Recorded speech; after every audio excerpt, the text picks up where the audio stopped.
Welcome to Weekend Rentals. This is my new video series where essentially we're playing retro games. I've been talking about this for a while now on my channel and various videos. I want to try emulation.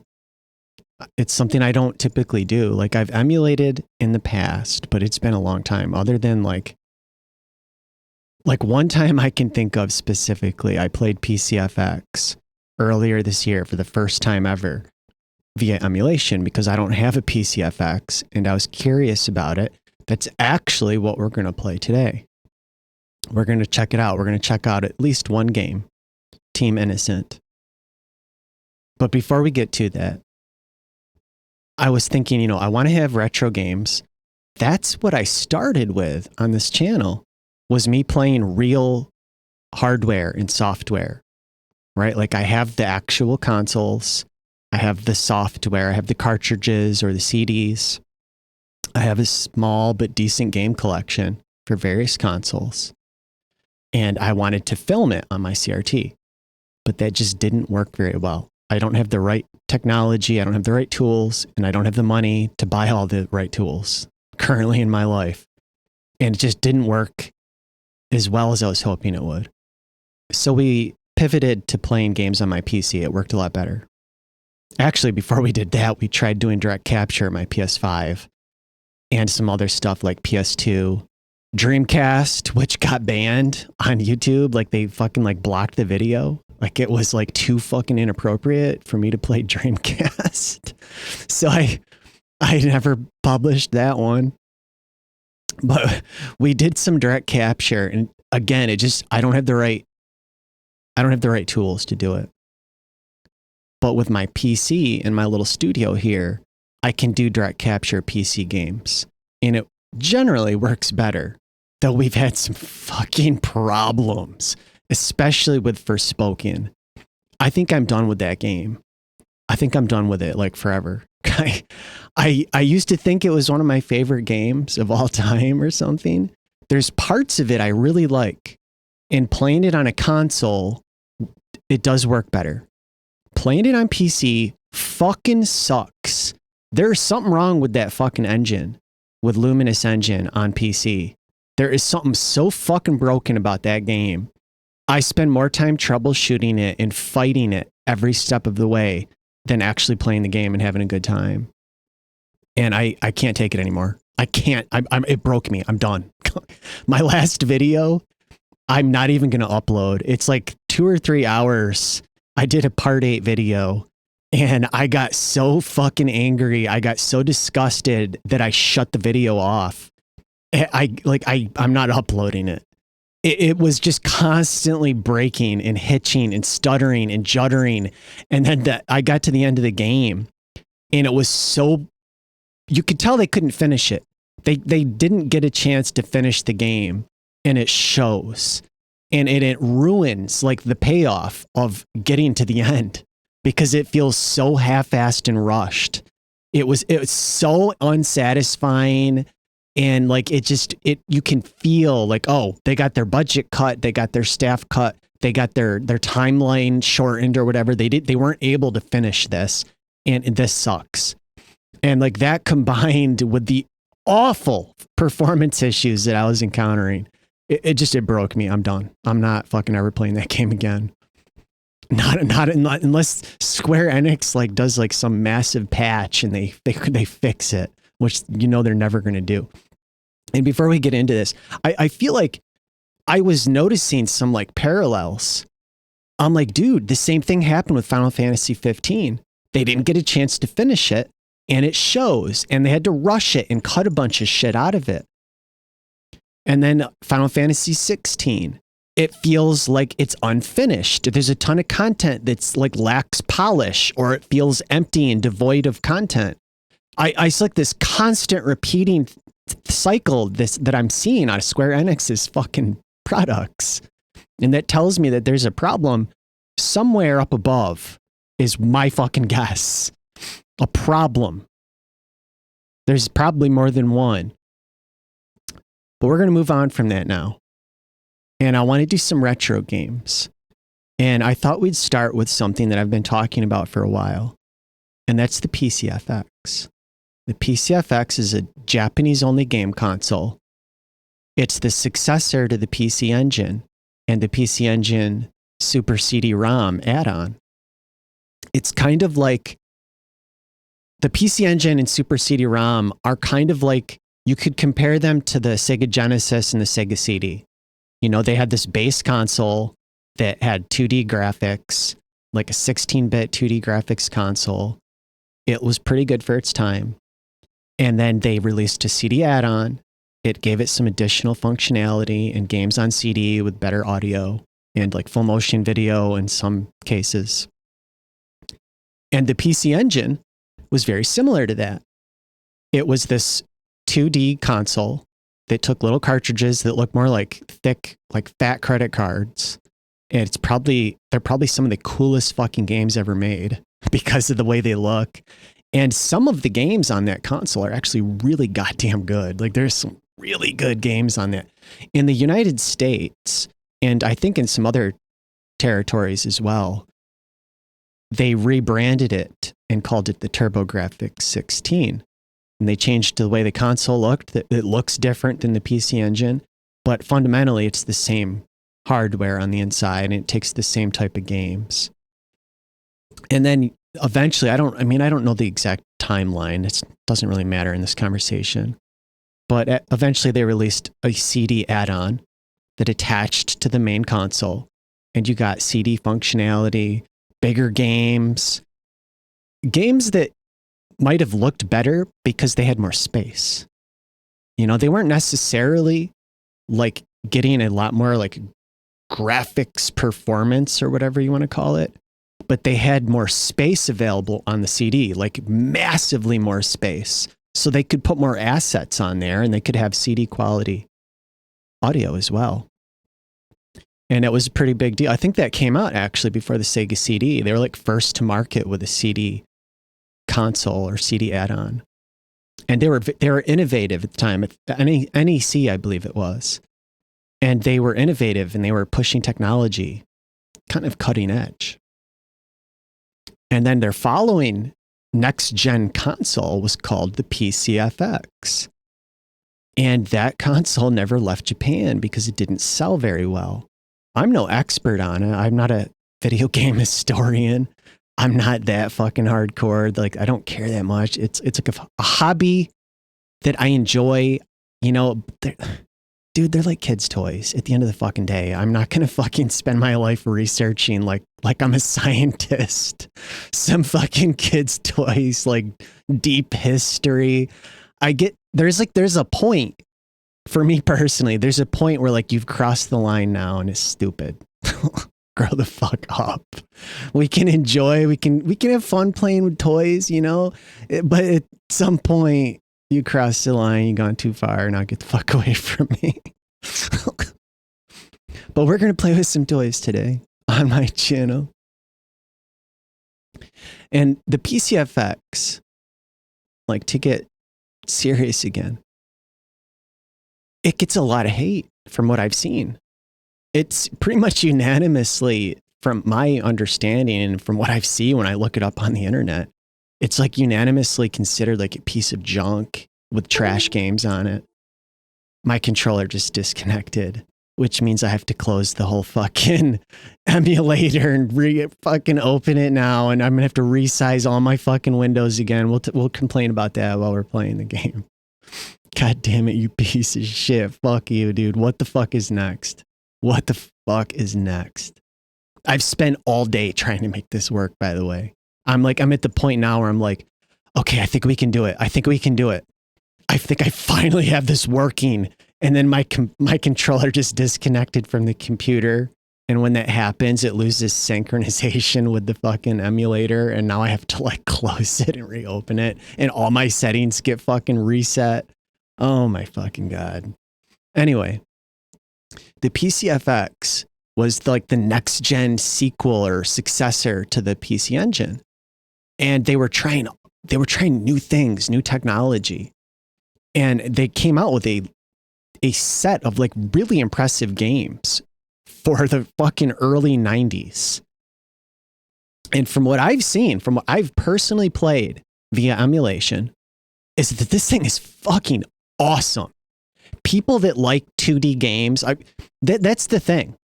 In the 90s, people, the majority of like the audience, gamers, stopped caring so much about 2D graphics. 2D graphics were stupid. They were old junk. We wanted next gen. We wanted 3D. That's what most people wanted. They didn't give a shit about 2D. 2D was trash. That was like Nintendo. Get that fucking crap out of here. It was all about 3D. And because the PC engine or the PCFX was like all in on 2D, it kind of flopped. But if you go back and look at it now, there seems to me to be like this huge audience that loves 2D pixel art. And that is 100% the PCFX. It is like all 2D pixel art that is almost similar in some cases, if not better, than the sort of 2D pixel art you got on the Sega Saturn and the Sony PlayStation. But the like kind of the difference here, there's a few differences.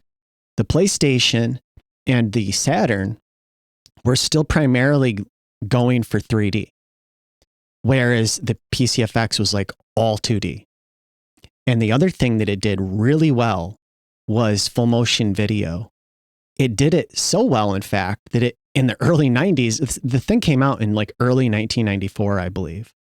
It did full motion video better than the Sega Saturn and Sony PlayStation, from what I've seen. It was like superior video on that CD than either of those next gen consoles that weren't even out yet could replicate.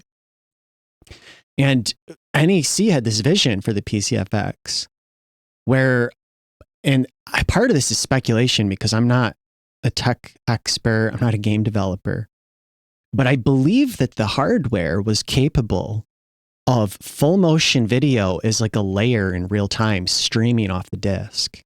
And if I understand what I read correctly, that would have allowed developers to have an entire layer in real time streaming off the disk of video playback along with the rest of the game assets.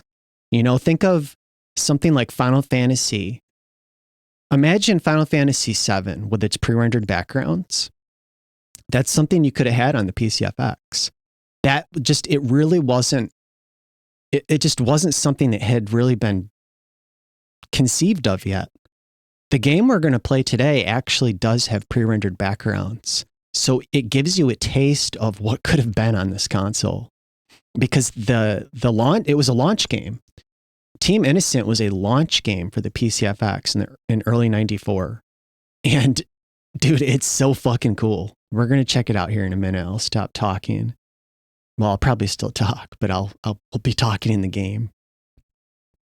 It's pre-rendered backgrounds. Like when I played this console, I was having visions of like all of these things it could have been if the console had been more successful and had gotten wider support.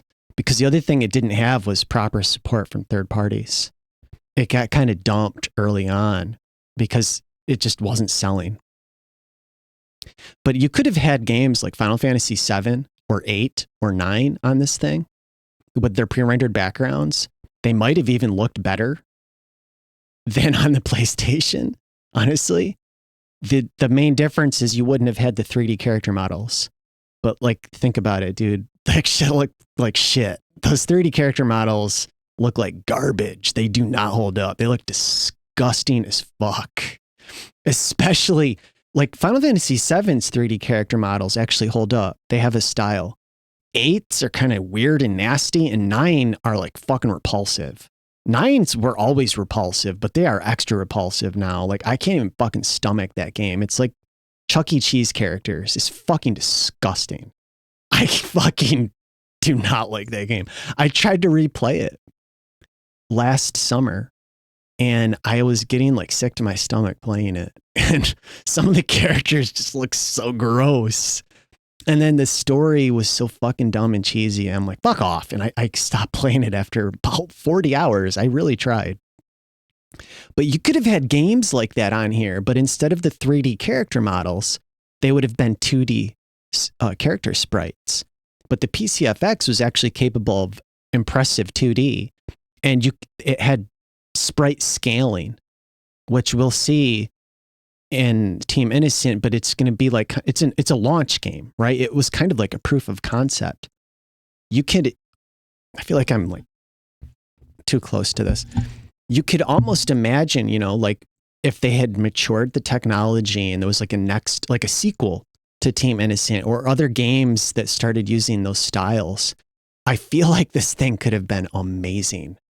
And I mentioned the full motion video thing.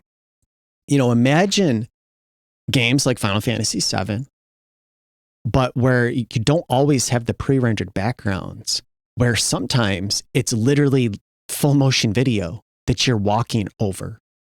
I believe the system was capable of doing that and streaming it in real time off the disc. It just never really got implemented. But it was one of its like standout features that didn't really get used, and it gave it an edge over the competition. I don't think, and maybe I'm wrong, I don't think the Saturn or PlayStation could actually stream full motion video off the disc in real time in the game while you played the game over it. But I believe the PCFX could have done that. I mean, you could have literally had like those cutscenes from those Final Fantasy games, but you'd be playing over it or something. Like, in my mind, I imagine some really impressive shit they could have done if they had kind of seen that early on and had the resources to do it. Anyway, let me fucking restart the fucking thing now. It took me so long that the controller disconnected, and I have this problem with RetroArch where like if my controller disconnects, it will not reconnect to the fucking controller unless I close it and then reopen it again. And oh my God, dude, you piece of shit. All right, let me do that. We're going to be fucking around with a lot of shit on here. This thing has been such a bitch. This thing has been such a bitch to deal with. I'm getting so sick of this fucking thing. Give me a second. Okay. And then we've got to go in. I had all these settings that I had enabled because I'm testing it. Like, this is like a proof of concept. I'm trying to just record myself playing a fucking retro game with an emulator. It has been an all-day battle. All fucking day. I get to a point where like it kind of works. I get one game working and then the next game crashes the program. It doesn't load the fucking file. It changes the fucking size of the window. It doesn't save any of my settings. My controller disconnects. It has been such a battle. My God, it shouldn't be this hard. It shouldn't, but it is. Okay, what I wanted to do, I was experimenting with a shader. I want to have a shader loaded. And just give me a moment to try that out. Let me see if I can get that. I should have saved it all ahead of time. I basically, I was ready to go. I had this ready to go, but I'm like, let me talk for a minute. And it completely fucking ruined the whole fucking video. Piece of junk, dude. Load preset. We'll get it here. We'll get it. And we're almost there. Yes. Okay. We're almost there. Let me go ahead and move this.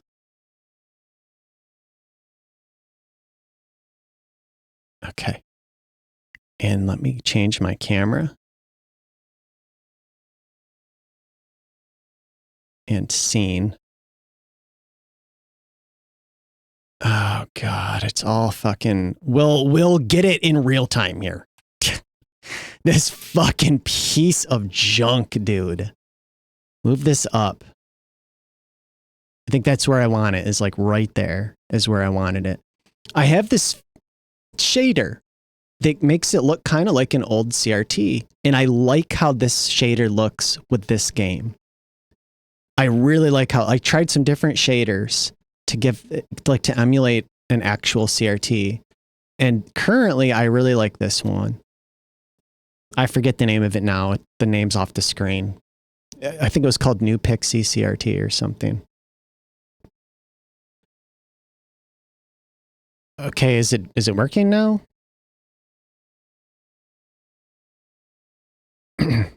What I'm doing is I have two windows.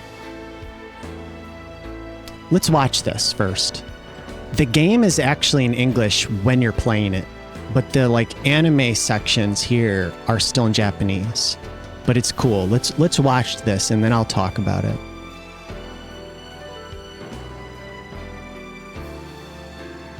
I'll bet you this music gets my video blocked or banned or something.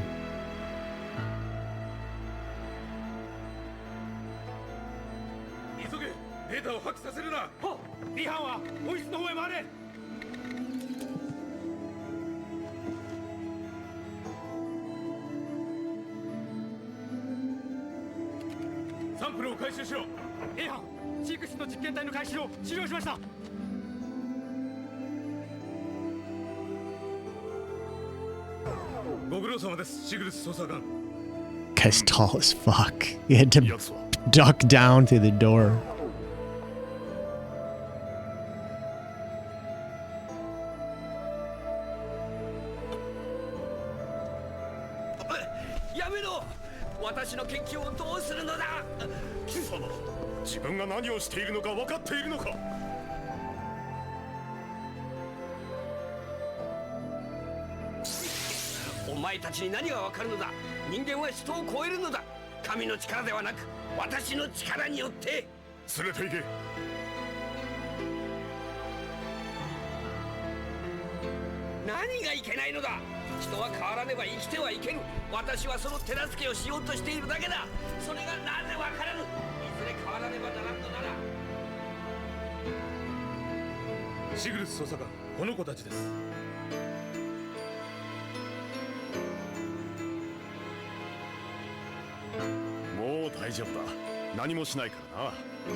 There's more.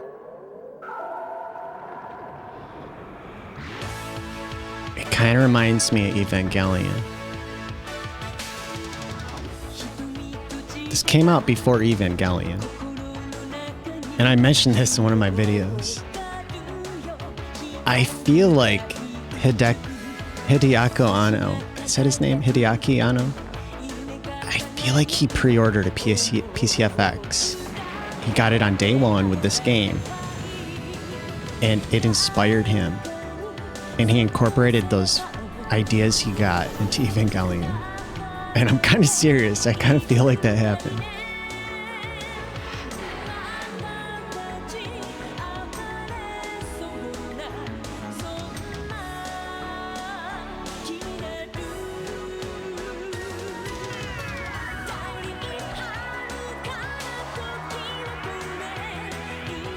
This is totally gonna get like blocked on my channel because of the music.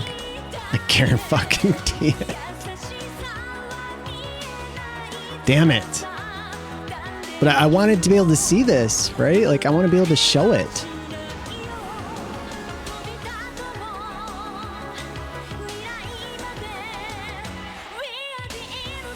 Anytime there's anything like this and I try to put it on my channel, it gets like fucking blocked.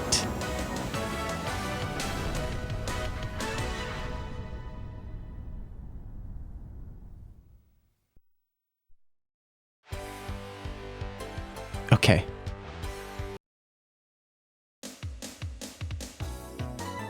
Okay, well, it'll stay here at this screen. So you can see now it's in English. If this didn't have the fan translation file activated, this would all be Japanese text here. And dude, I struggled. It took me so long to get this thing to get the game to like accept the English patch and then to actually load it in the emulator. I had it all patched and it kept loading in the fucking Japanese version. And I'm like, you motherfucker! Why? Cause like I've gotten it to work. Like I mentioned, I played this earlier in the year on my laptop in English. This got translated to English like within like maybe a year and a half ago. Like it's really recent. This is, I believe, like the second translated game like ever for the PCFX. Nearly the entire library for this thing is still in Japanese. Whereas a lot of the games for like Super Nintendo, PlayStation, Sega Saturn, they get translated. There's a ton of translations for those games. The PCFX has been neglected. Like nobody seems to care about it. It never gets any sort of like translation love. And there's a vast library of exclusive games on this thing that look so fucking, they are so fucking cool, dude. I started to mention this, and then we'll start this in a minute. Every fucking game I played on this thing is fucking awesome. I don't know what the fuck people are talking about when they say it's shit and that it's a bunch of porn games. They're dumb. They're stupid. They're uneducated. They don't know. They're doing what I mentioned before. People copy each other, right? They will read on the internet some clown ass fuckhead on some loser ass forum 20 years ago, made a comment, wrote a fucking, you know, one of those like 10-page fucking forum posts. People that have like a fucking psychological disorder and they don't know how to post correctly. They post like a fucking book. And it's like, dude, this is for like sentences, maybe a paragraph. And it'll be like one of these fucking book posts. And everybody latches onto it. And then everybody just starts repeating it. And it becomes this narrative where it's like, did you play it? Do you know? Have you experienced the thing that you're saying is trash? No, you haven't. No, you fucking have not. I've seen this so many times. When I was looking into playing this thing, actually, I found a bunch of forum posts on all different forums, and I'm not talking about one specific place. And it was this like global narrative. Everybody was saying the same exact things. And it's like, but none of this is real. There are a handful of visual novels, which is a very popular genre of game, especially in Japan, especially from the 90s. There are a small handful of visual novels that have some minor adult content in them, which is like totally normal with a visual novel. And like, if you go onto Steam right now, there are thousands of like hardcore sex games. Hardcore. Not even softcore, like hard fucking core.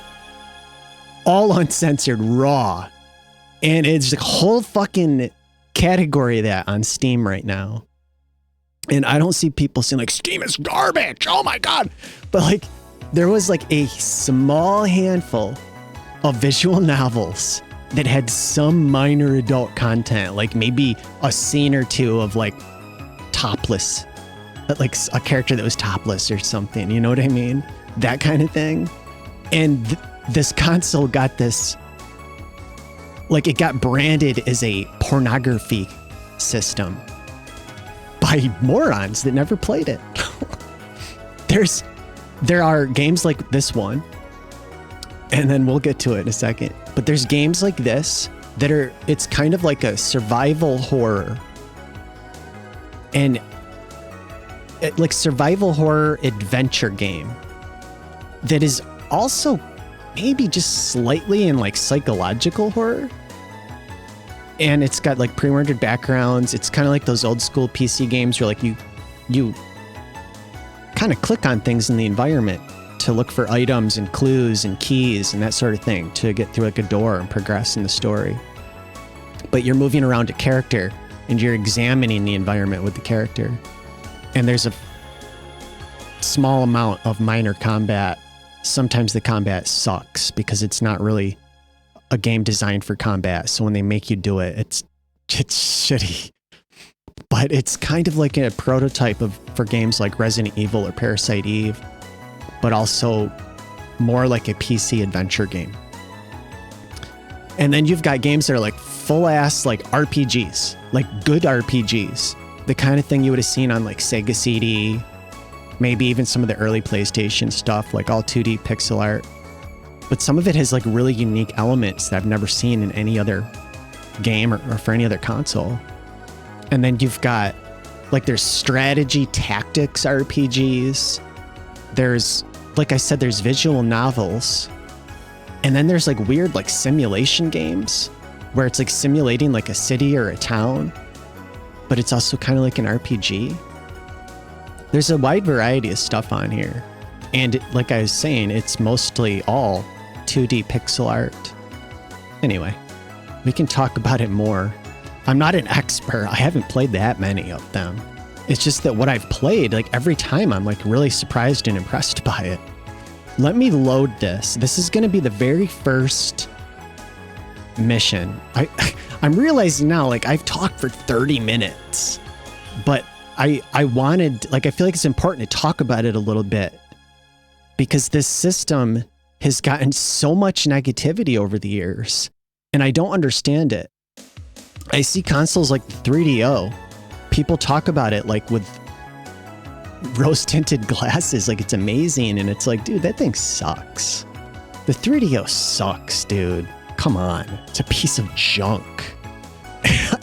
Or there's consoles out there that people seem to love and they're not good. And they don't have the variety of interesting games on it. Let me just start this. White Lodge. That's our base, by the way. That's like our home base.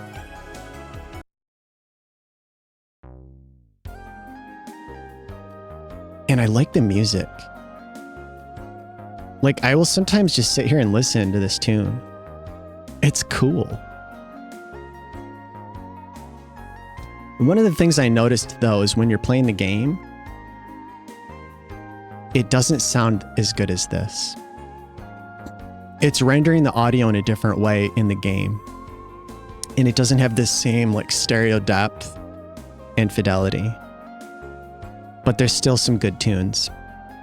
So there's 3 main missions. And we're going to start with mission 1. And we're going to start from the beginning. And you get like an introduction. Before the mission starts, you get like a briefing, like a mission briefing.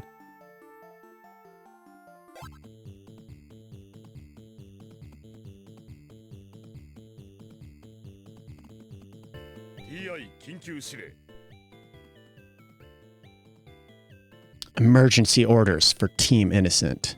For TI. M26 星系の外周軌道を周回する ITS 通信リレー衛星2674が機能を停止した。 Well, I was gonna rate it, but it just skipped over that part. I wanted to wait till he was done and then rate it. Whatever. 駐在社員からの連絡もなく、ITS から調査に出した連絡艇も後日漂流しているのを保護した。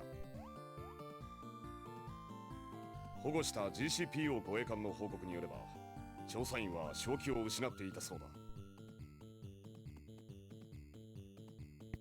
TI の諸君はリレー衛星に赴き、故障の原因を調査、駐在員の救出およびその機能を回復せよ。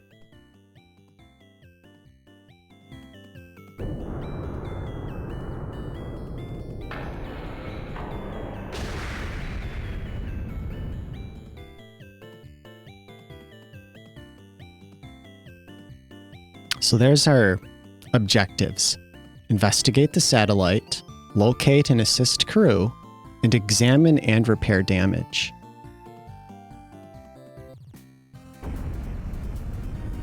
And remember, this is fucking early 1994. To see this running on a fucking game console back then was amazing, dude. Like mind-blowing to see scenes like that. どう？さっき大丈夫？ Something else I want to mention here before we get started. You've got your character sprites. Like right there, there's the girl talking to us. She's our sister. There's 3 sisters. You've got her character sprite there. Pay attention. Remember, like this is early 94, dude. Like we were still playing Sega Genesis and Super Nintendo. Right? There was no PlayStation. There was no Saturn. There was no N64. This shit was years off. We were still playing Genesis and Super Nintendo. And maybe there was like that one kid in school that had a TurboGrafx 16 and he was weird. And nobody talked to him. And think about that time period. If you grew up then and you remember gaming back then, you'll, I think, realize like how fucking cool as fuck this is and how good it looks. Look at these character sprites. Dude, the way they animate, the way these character sprites look is better than shit I saw on the Saturn and PlayStation. You just watch while they talk and they come up on screen. They have so many animations as they talk and they animate. And they're a little sexy too. とりあえずは問題ないみたい。リレー衛星内の生命維持装置は機能しているみたいね。というわけで、リリス、クレーネの発信よろしく。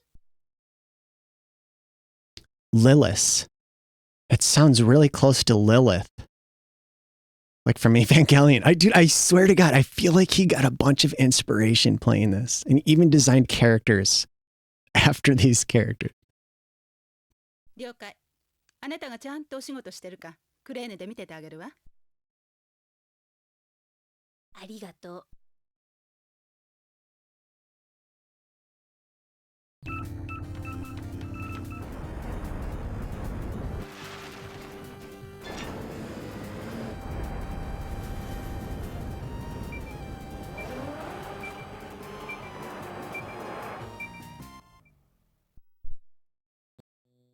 クレーネ配置 OK。マップ表示。So she operates like from space on this ship. And when you go on missions, she deploys this satellite that you use to have a map. Like this.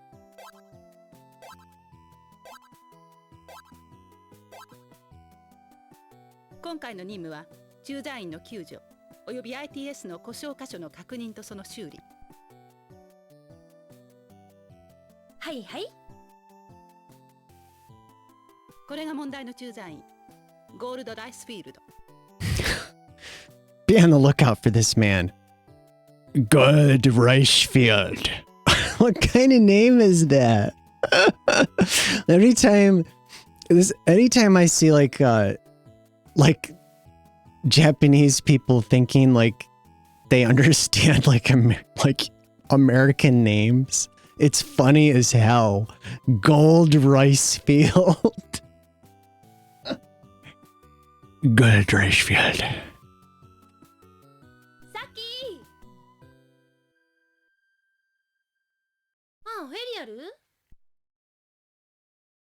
I forget what she does, Ariel, but she helps us as well. I can't remember exactly what her role is.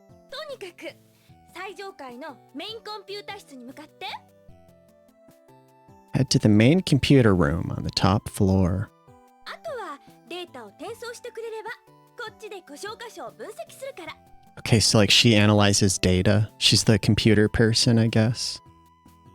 さっき状況をセーブするには基本的にホワイトパンサーでするようにして。 And I can save at my ship, the White Panther. 場所によってはデータが拾えるかもしれないから、それは試してみて。了解。じゃあ頑張ってね。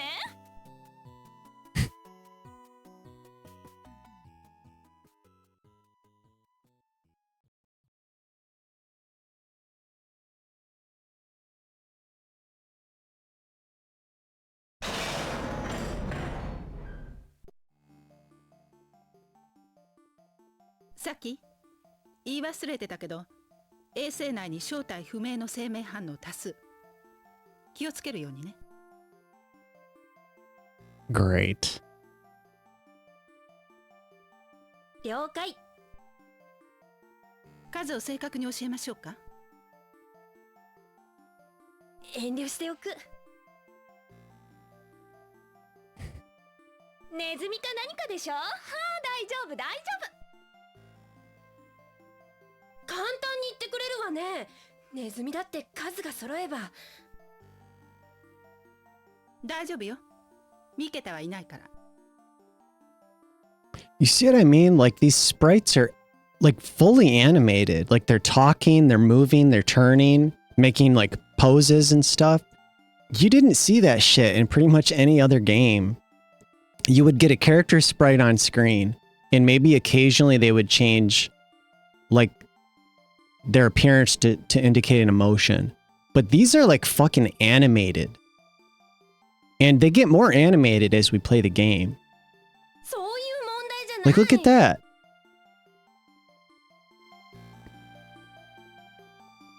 It's when you put it into perspective and you think about this, for when this fucking thing came out, like it still looks better than they did years later on superior hardware.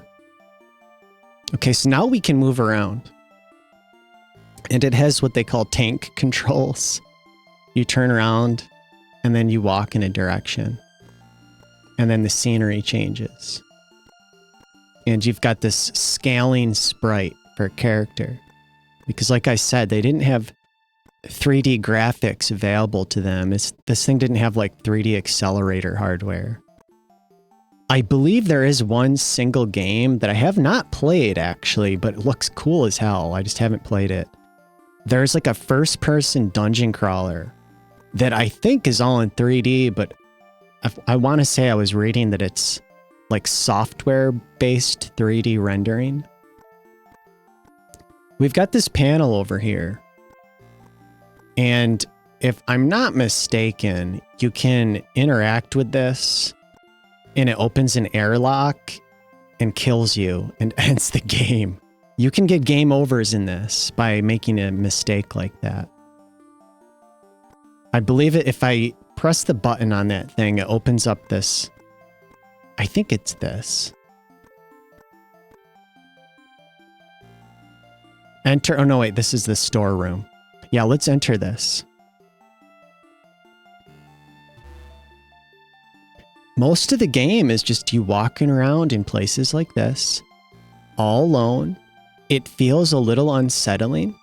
You're never really sure. If you double click like the arrow, like the D-pad in the direction you want to go, she runs.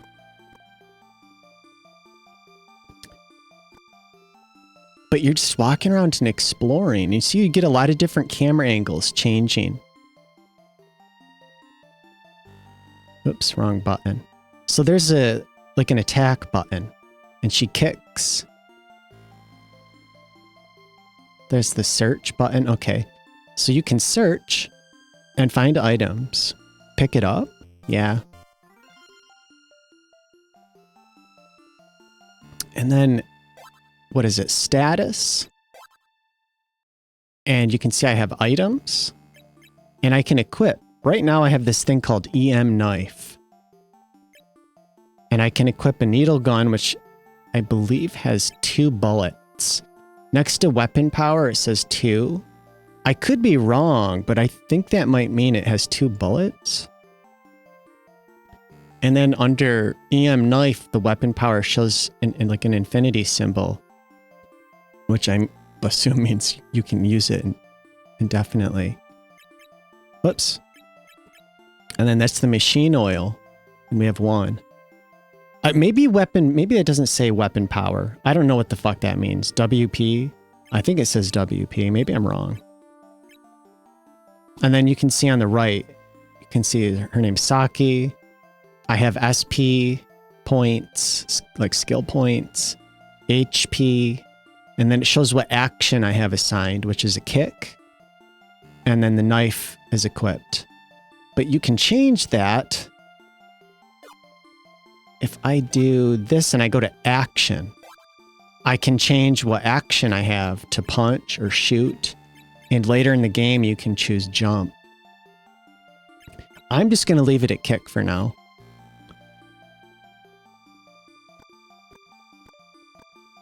But we can just walk around and examine.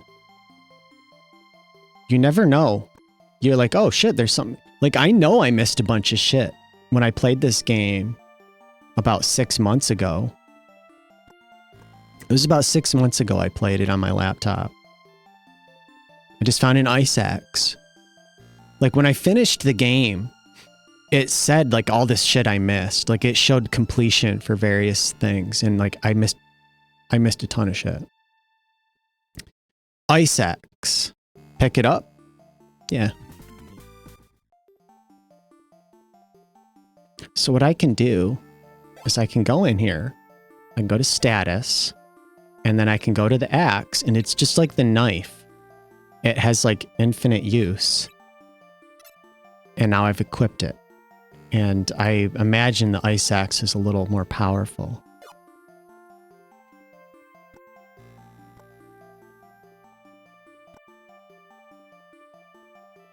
And you never know what you're going to find clicking on shit. It's why I try to walk around and click on any object of interest. We'll look over here.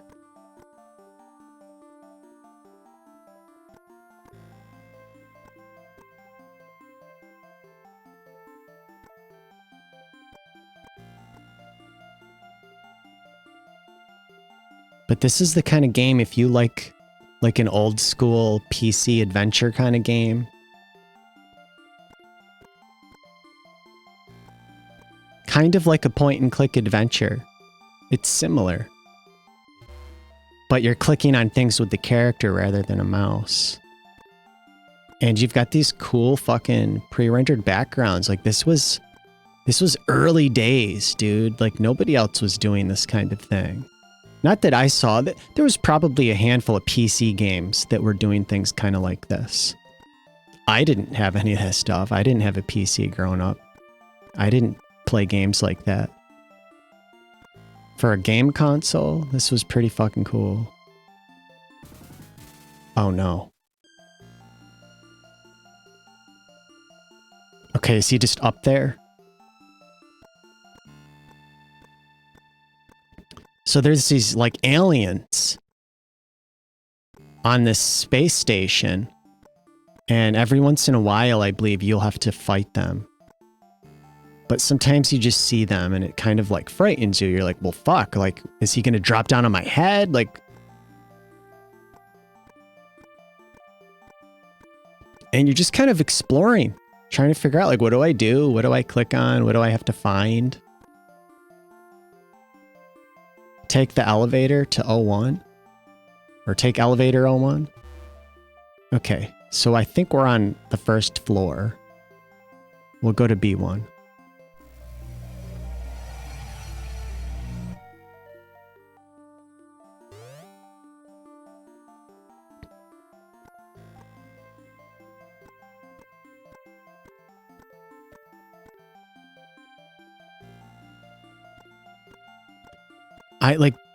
It's so cool that I should have looked this up for my video so I could talk about it intelligently. I don't remember the name of the team that translated this.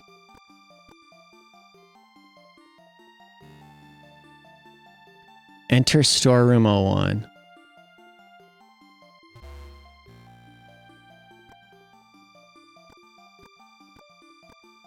But it's so cool that a team put in the time and energy and effort, and they actually translated this whole fucking game. Because this is one of the games that I think a lot of people that knew about the PCFX were always interested in. It was like one of the few games people seemed to think was good, but they couldn't understand it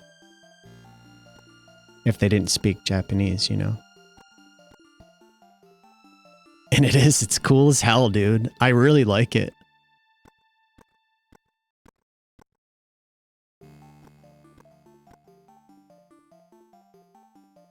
Enter cold storage?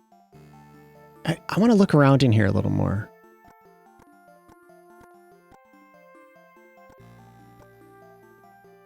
Look at the lights here.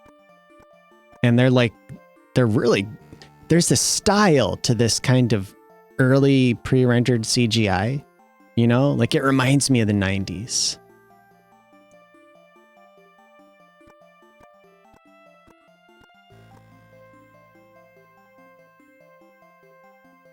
And this CRT filter I'm using makes this game look kind of cool. I feel like it really suits this game.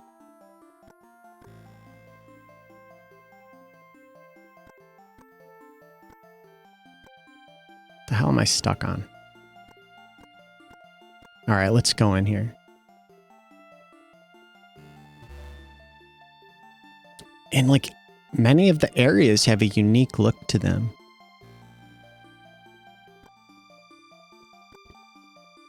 I will say, I don't remember the name of the team that did the translation. Like I said, I should have like written it down. I mean, you can find it if you just look it up. But what I do know is that one of the main translators from the project has a YouTube channel that I don't remember the name of. But I know that they also had a podcast that they did with a co-host called the PCFX Fan Club that they stopped making. But it's, I believe, still available on YouTube, where they just talked about PCFX games. But one of the hosts on there is one of the main translators from the fan translation project for this. And I think that's actually how I learned about this. It's weird. The PCFX, like I was saying, it's like one of these consoles that I've always been interested in. There's just something about it. Anytime I looked into it, because I've looked it up over the years, you know, since probably like almost 20 years ago. And every time it would be something negative, and I'm like, man, this is too bad. This thing's a piece of junk. It looks kind of cool. Like, there's something about the look of the console. I liked the way it looked. It reminded me of like an old like 90s PC or something, but a little different. And like I knew that the PC Engine was cool as hell, so I'm like, that sucks that this thing's garbage. You'd have people saying like there's like 2 good games and the rest of it's junk. Which is not true, right? It's just not true. Is there nothing in here? Which is weird. So the weird thing is that like on and off over the years, I feel like I'm missing something. Let me check one more time. On and off over the years, I would look into this console and every time I'd be like, yeah, man, there's just nothing about it that seems redeemable. And then early this year, YouTube recommended, how did I find that this time? Okay. I like how the items look. Yeah, I'll pick up the liquid nitrogen. So you have to be like really thorough with how you click on things, which is a little frustrating. Okay, so what was I saying? Like early this year, YouTube recommended to me this fucking channel called PCFX Fan Club, which was weird because I don't think I've looked the console up in recent history, like in years. And it just one day recommended it to me and I'm like, what the fuck? The fuck is this? PCFX is like some what would you call it? Like a channel dedicated to this? I'm curious because I don't know. I've always been curious about this thing. And I started checking out their video versions of their podcast. And I think that's where I learned about this translation. And I'm like, oh, dude, hell yeah, that sounds awesome. And I jumped through the hoops to learn how to, because like I said, I don't emulate games hardly ever. And getting, just for me, for somebody that doesn't do it, to go in and like learn how to get this game, to get it to run, to get the emulator and the game and to get it to run and to get it patched, it was a fucking pain in the ass.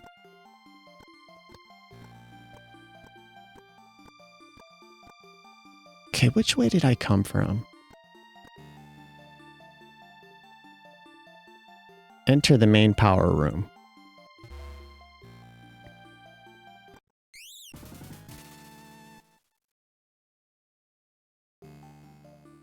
Is he going to attack me?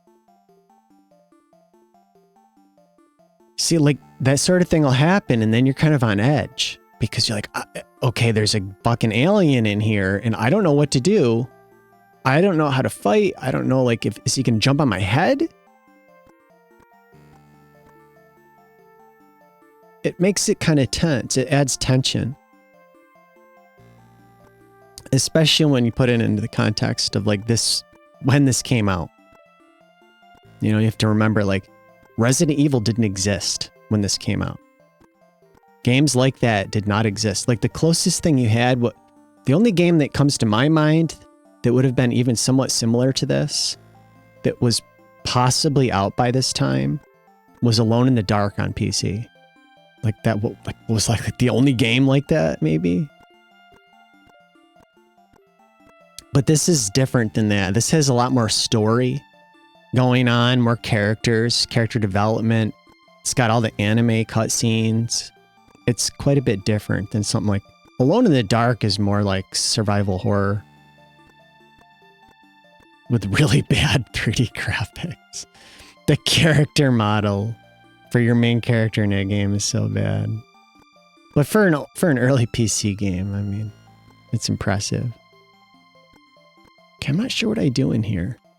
There's a lot of, like, that's what games like this are. There's a lot of just, like, walking around, wandering, going into rooms over and over and be like, what am I missing? What am I missing? But that's how fucking games were, dude. We've made some really nice improvements over the years when you can see, like, well, okay, what is my next objective, and, like, where do I need to go? All right, you know what? Let's get out of here. I'm getting lost and confused.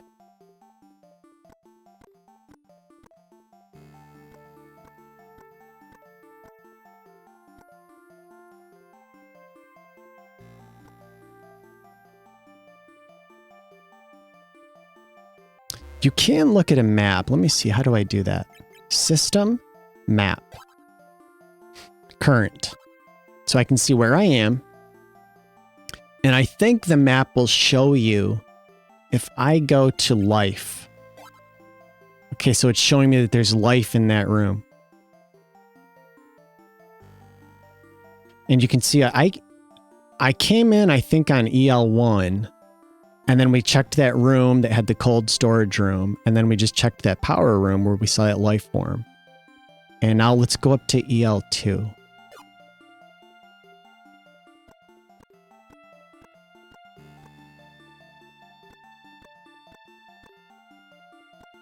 But, like, look at this and think about it. Like, this is where my mind went when I was playing this. I'm like, dude, they could have done games like the Final Fantasy PS1 games, but with 2D character sprites instead of 3D models. And they could have had some really impressive, like, modern RPGs. This was before people went in that direction of, like, oh, we're going to do pre-rendered backgrounds for all our fucking games going forwards. That was a thing that happened, like on the PS1 especially. Okay, so we can go to a lot of floors here. Man, I don't know which floor to go to.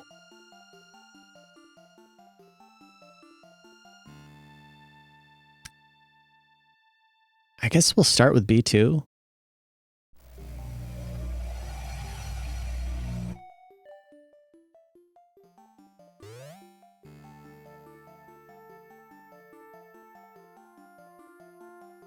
It doesn't look like a basement. Are those windows out into space?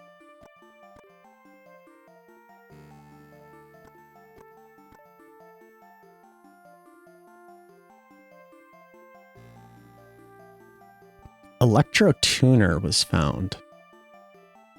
Pick it up?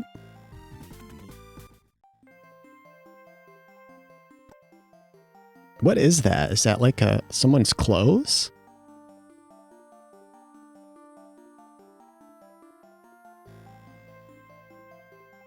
Looks like an ITS uniform. It's all torn up though.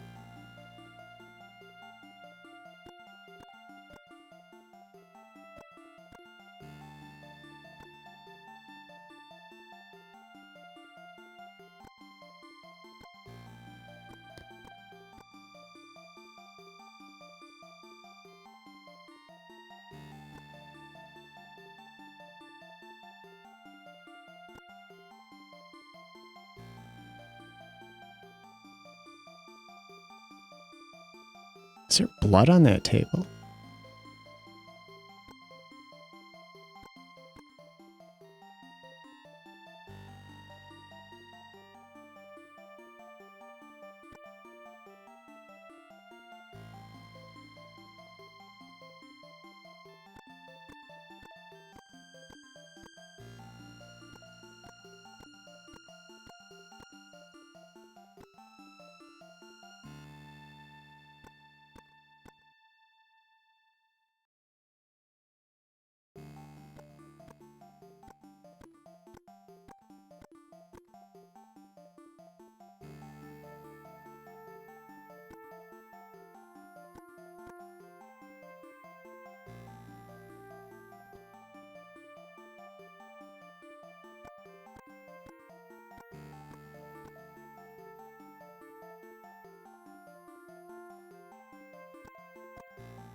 I'm just trying to be thorough. Did I look at this chair here? I guess that's it. What was the thing I got? Electro tuner. Micro battery not inserted. Guess I have to find a battery.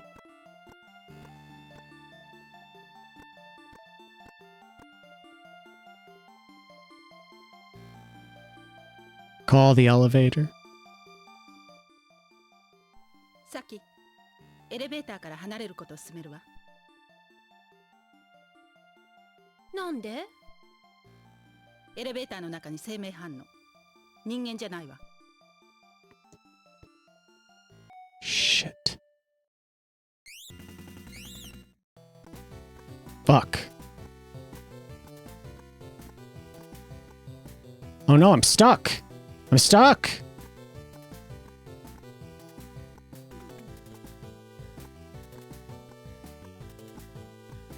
Let me see if I can get in there before he gets to me. Honey!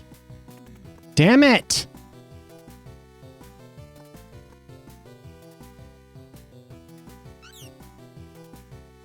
See, this is the combat.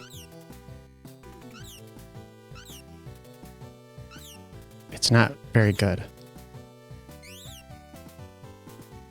How is he still alive? Dude.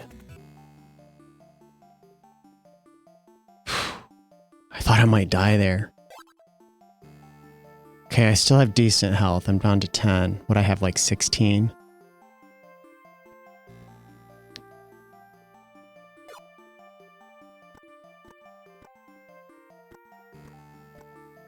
I don't remember how. I think you can occasionally find health in the game. But it's like really rare. Take elevator. Yes. Alright, well let's try going to 1F. Let me see where it goes in this elevator.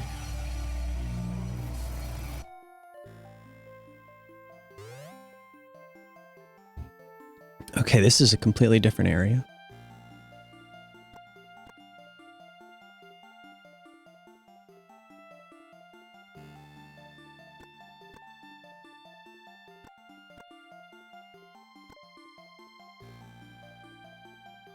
See, I think this has a really neat look to it.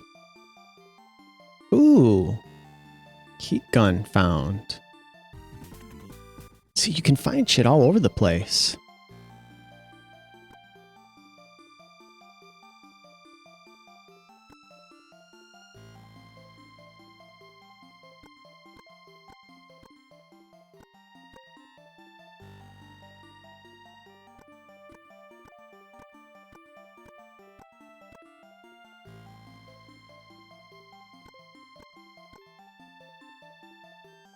You know what? Maybe I should save it.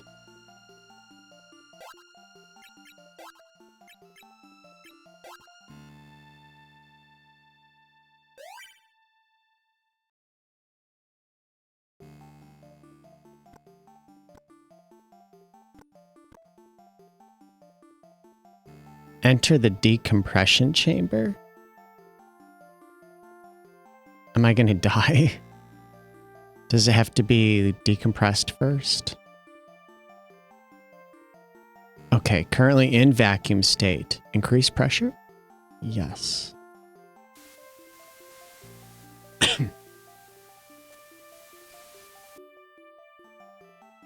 Pressure increase complete.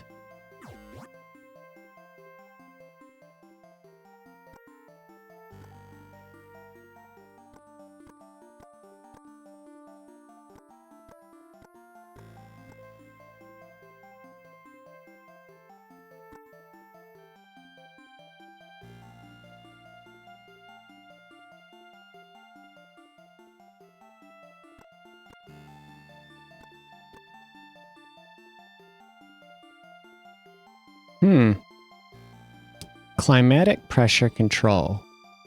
Initiate decompression? No. I believe you can do shit in this game like that on accident and it kills your character. And I think they show it like in an animated scene where like she dies kind of gruesomely.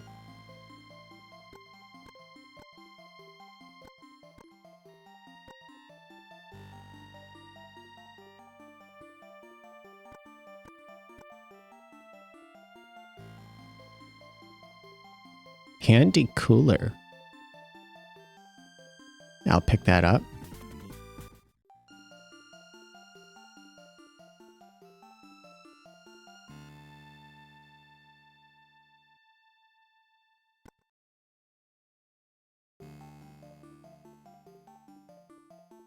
It's like if you see something in the environment that seems interesting and potentially searchable, it's a good idea to check it out.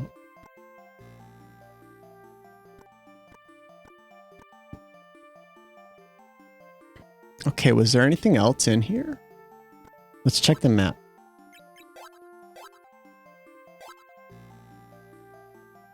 Okay, I don't... Wait a minute, it's showing...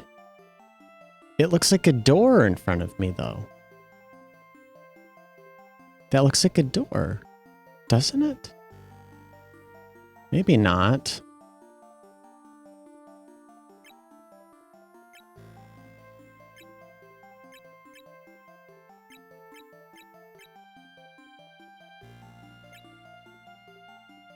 Huh.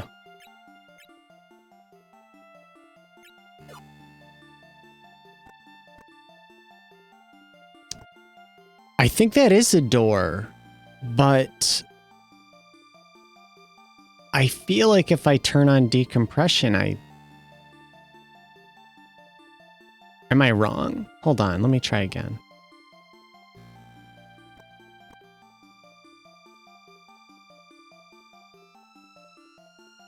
Initiate decompression.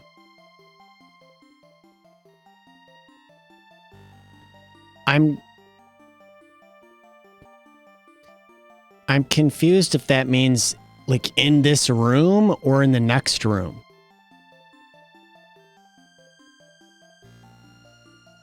I'm afraid to do it because I feel like it's going to kill me. Because I know that can happen in this game. Like I could have opened that airlock in the beginning and I would have been sucked out into space and died. I think there's another scene later in the game where you can burn alive. Like there's shit like that in the game. So I feel like that's going to fuck me over if I do that.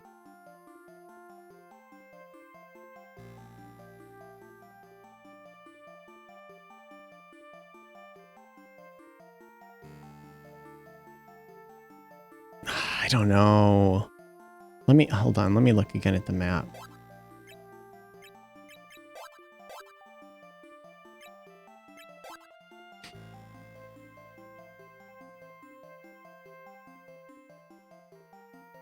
Huh.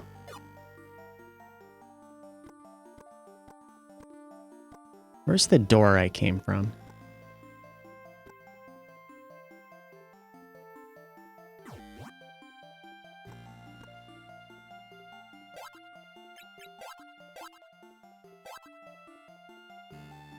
Okay.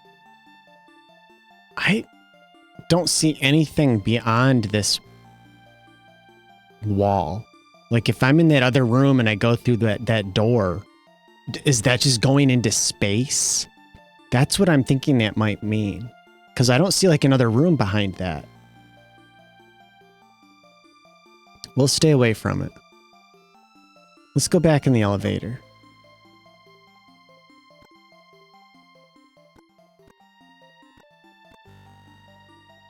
I like this feeling though of being in this space station and you're just kind of alone in here.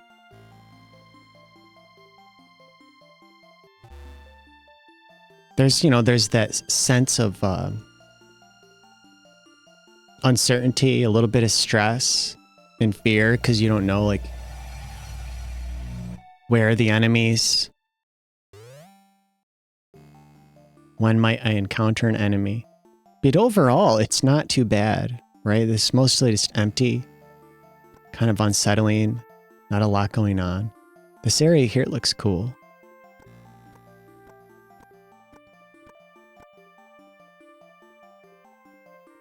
When I played this, I was imagining like a sequel where like they took the things they learned, it did well, so they made money and they were able to up the production for a sequel that had like better sprites with better sprite scaling and higher quality backgrounds. And I was like in my mind, like I'm imagining it. I'm like, dude, it would have been so cool. They could have turned this into a whole series, Team Innocent. I don't think they ever did anything else with it. I feel like it had a lot of potential for like an anime, multiple games, spin-offs, merchandise.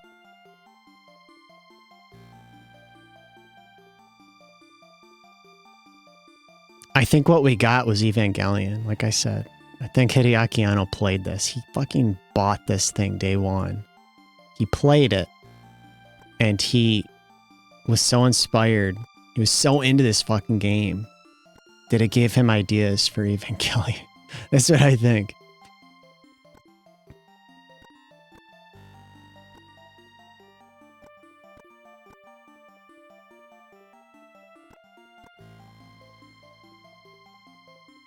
He probably still has his fucking launch copy in mint condition on his shelf. But his PCFX probably doesn't work anymore. The disk drive probably went bad. There's nothing in here? It's kind of cool though. We can go in this bathroom.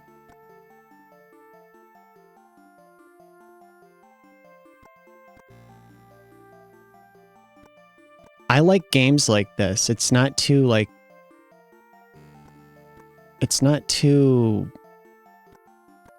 action based, you know? Sometimes I'm not in the mood for games like that. Where you're just like in hardcore fucking action the whole fucking time. Sometimes I want more of a casual experience where I'm just exploring. Enter the deck control room. Yeah, we'll do that.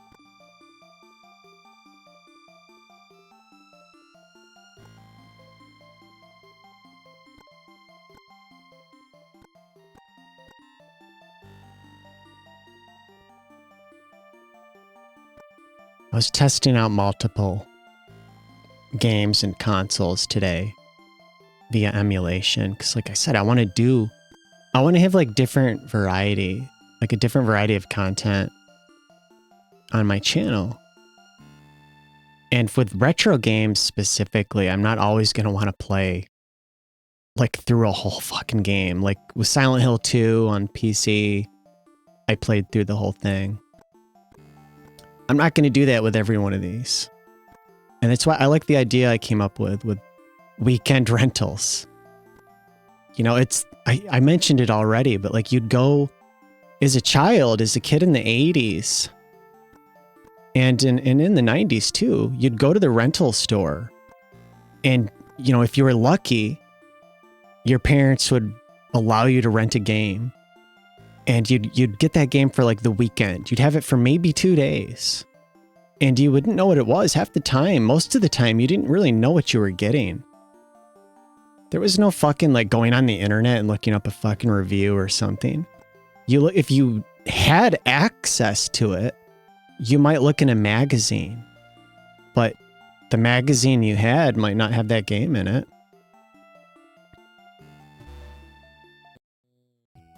Saki? 何リリス。今あなたのいるところ、サブコントロールなんだけど、エリアルが言うには今は起動していないって。そこからじゃダメダメ。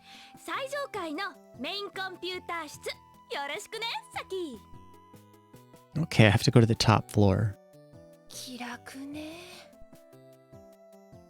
サキ、一応そこも調査して。わかりました。仰せのままに。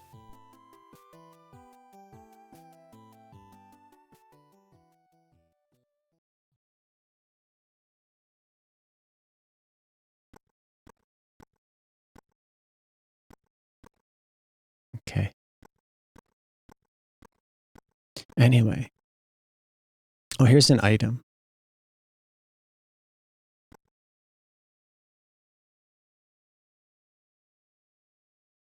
How do I get that? Fuck.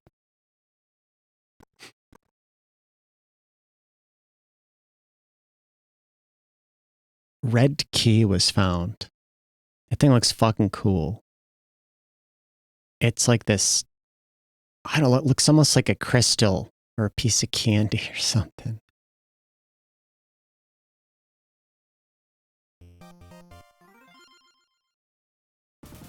Oh, fuck you.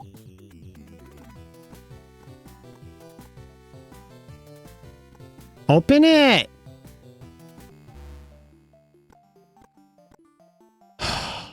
Man, the thing is, he's probably going to be in there now for the rest of the game, and eventually I think I have to go back there.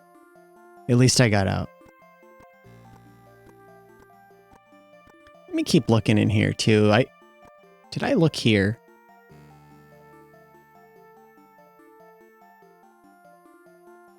Oh, welcome to the MO disc player.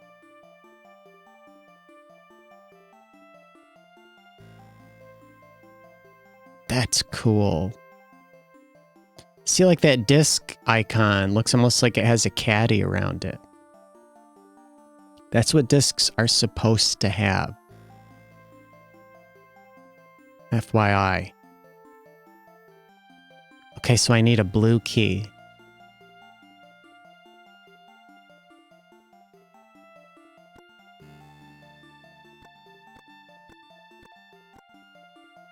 Like, I remember when I was a little kid in the 80s going to the rental store and I rented Mega Man, the very first Mega Man game on the NES. And I didn't know what that game was. I'd never heard of it. And I probably looked at the box art, that bad box art Mega Man. I probably looked at the box art and was like, oh, this looks cool. And the game was way cooler than I expected.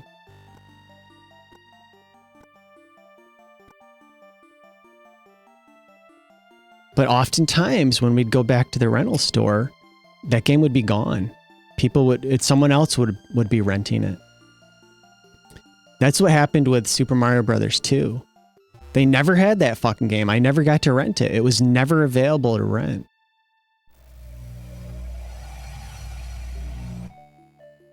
I had a friend that I'd go to their house like, dude, like so rare, like once every couple of years or something, once a year maybe. They were like kids. It was like a friend of my mother's, and then she had kids around my age, and they had a Nintendo, and they always had the coolest games. That's often how I discovered good games. They seem to always have the good games. I don't know if they had like a subscription in Nintendo Power.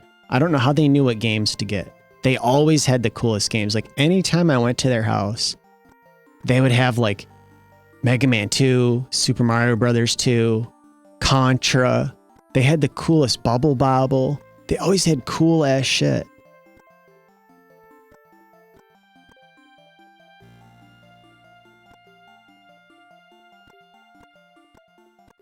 But I remember renting this Mega Man game and really liking it at the time.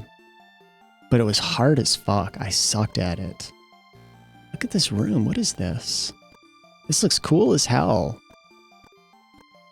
There's so much diversity here in these environments. I'm not sure where I should go. There's like so many different options. What's in here?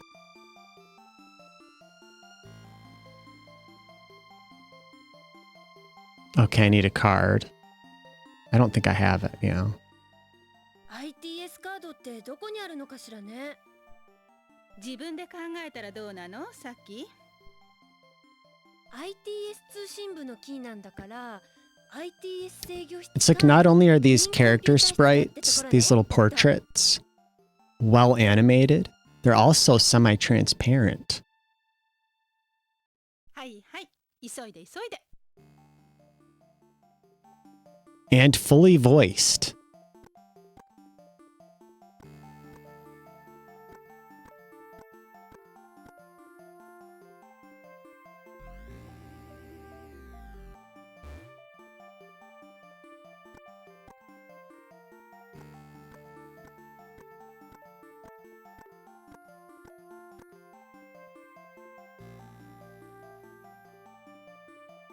Micro battery.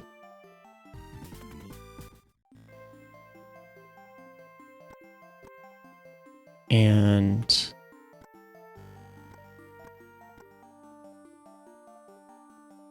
crystal key.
Cafeteria. Oh,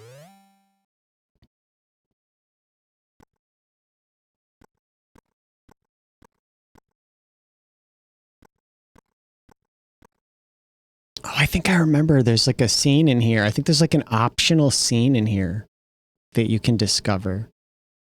And I think that's another thing about this game is that it has these optional scenes. I don't know if this is the one. Maybe it's not the same cafeteria. Let me look around.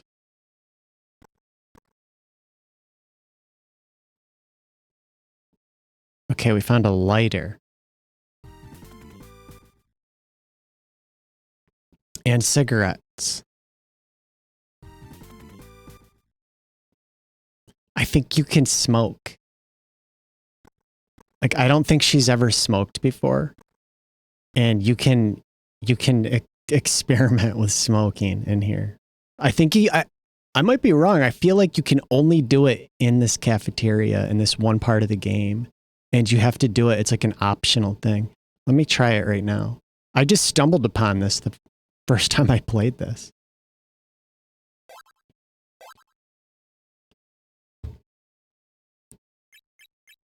Cigarettes. And there's one. I think you get one opportunity to try this. タバコでも吸ってみようかしら。 Maybe I'll try smoking this cigarette. よしなさいよ。どうせ吸えないんでしょ。 Put that down. You don't even know how to smoke. She's like the older sister that's more responsible and tries to look out for you. But she kind of gets in the way sometimes. It's like, chill the fuck out. 吸ったことがないだけよ。研究所じゃ毒だってもらえないし。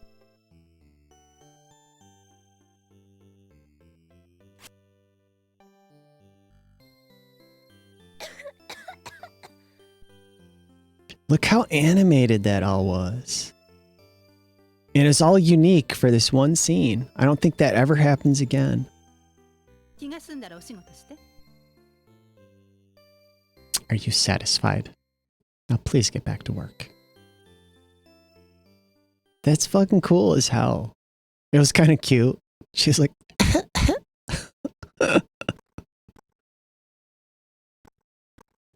it impresses me like how much work they put in to all the animations for those little character portraits.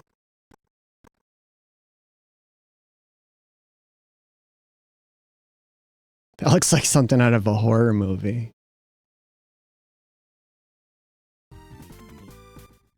But I think I can actually use that now as a weapon.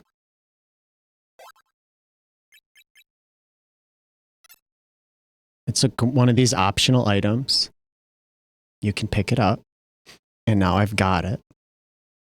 And I think, so my action is set to kick. So I don't know, like, do I have to set my action to punch?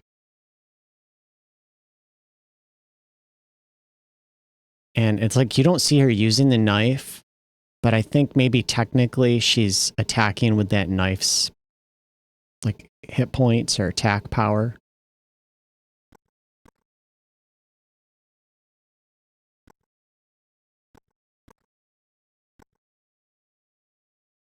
Oh, look at that health drink.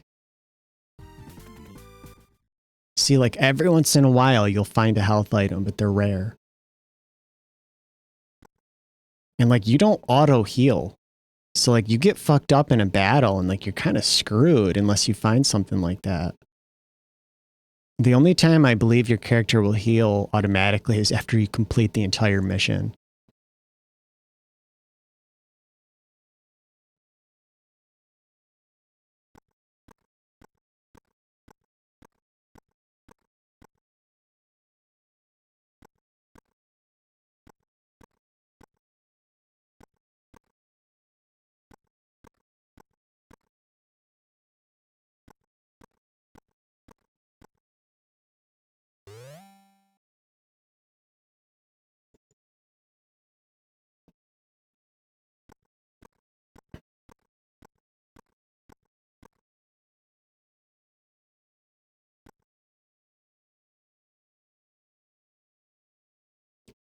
The hell is this? Oh, is this like a laundry room?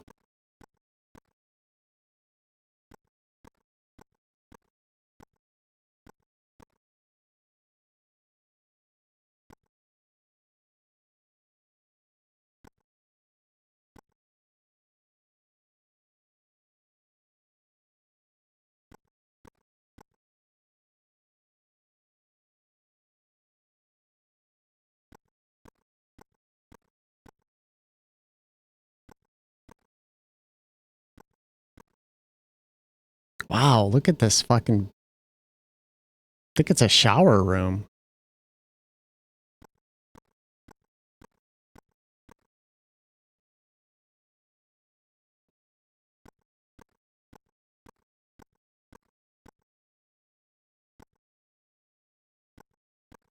And it's so quiet, you know, it's like kind of unsettling. Like,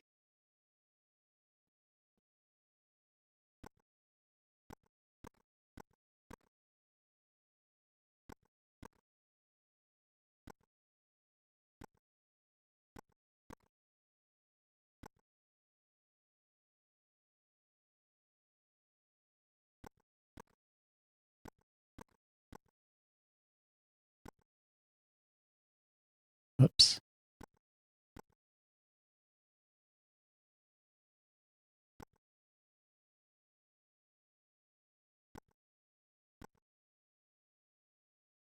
Oh, shampoo was found. I don't know what the hell I can do with some of this stuff.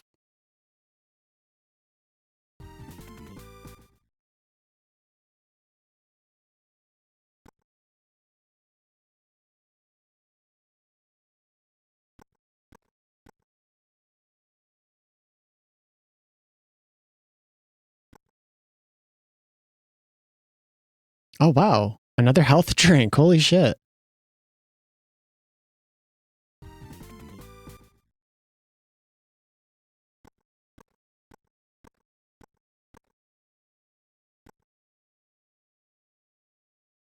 Shit, which way did I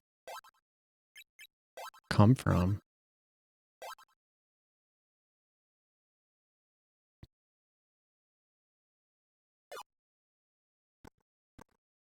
Maybe I should go. There was this, before I go in there, this other room I came from had a stairway to go up.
Okay, so I need... ID カード？鍵を探しなさいって。ねえリリス、どこにあると思う？さあ、理屈から言えば管理責任者が持ってるんでしょうから、彼の資質か書斎でしょうね。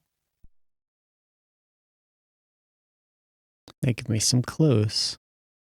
Logic dictates.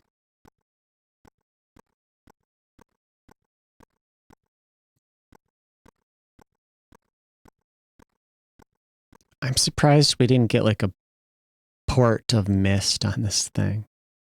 I don't think they released Myst on this.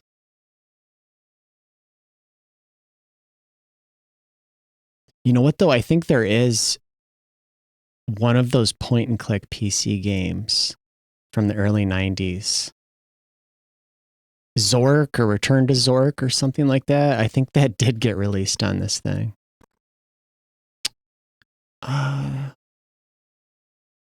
Shit, where was I? Was it in here? Yeah. This is the only game I have that's got English. It makes pretty much all the other games that I have unplayable. I don't have all the games on here. I have a handful of games that looked cool, so I sought them out and I put them on my, you know, they're just ROMs or whatever. But I've got a handful. I've got quite a few. Maybe like, I don't know, maybe at least like 12 or 15. Let's take this. So we're on the 4th floor. Like there's an RPG I want to check out on here at some point on my channel called Miraculum. And it reminds me of a Sega CD RPG. It's like this weird sort of cross between something like Lunar and like Final Fantasy. And it's fucking awesome. It's really good. Enter Gold's bedroom. Gold Ricefield?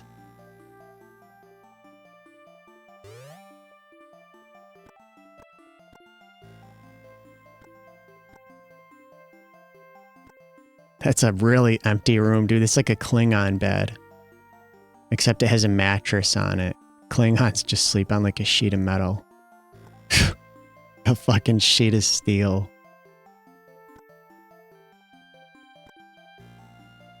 This is a really weird room, dude.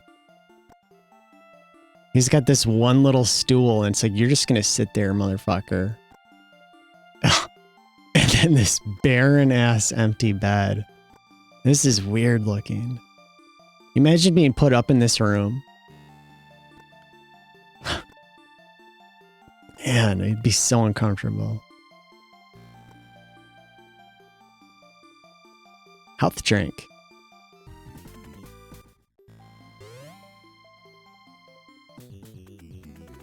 Shit. Fuck you. Can I get out of here?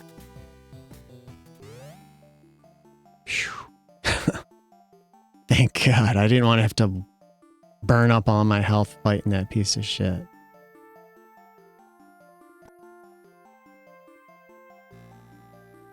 Enter Gold's private room.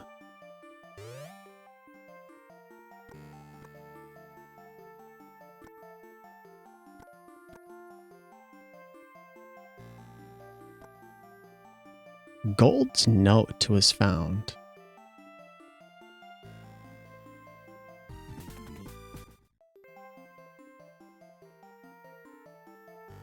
Can I look at it?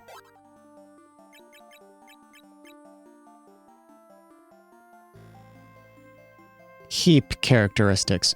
Likes fire and certain sounds and is sensitive to cold.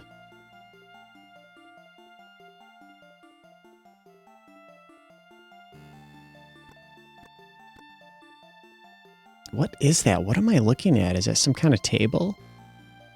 It looks weird as hell. I can't quite make it out.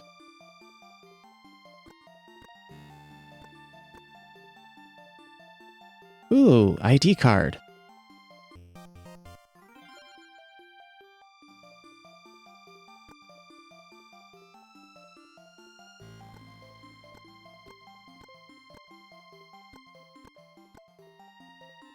Does this door go into that fucking room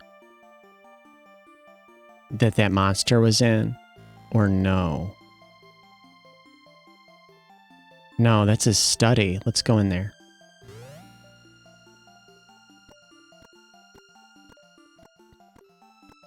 Ooh. Blue key was found. That looks fucking cool as hell. Can I lick it?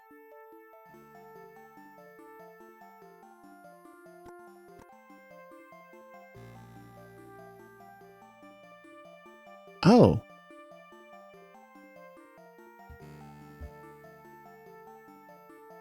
Welcome to the MO disc player. Is it MO or M0? I think it's MO. The Mo disc?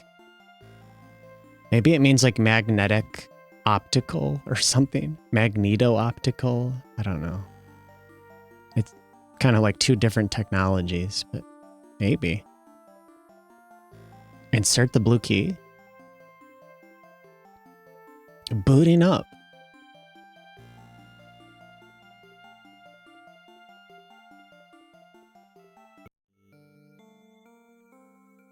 This VTR を見ている人がいるとすれば、すでに私はこの世にいないでしょう。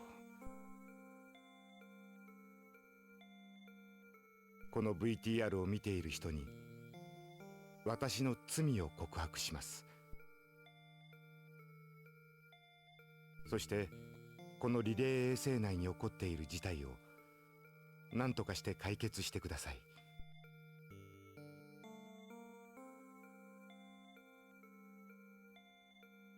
私は ITS 局員管理番号1109023ゴールド・ライスフィールドです。ゴールド・ライスフィールド。私の仕事は M26 星系 ITS 通信リレー衛星の管理を行うことです。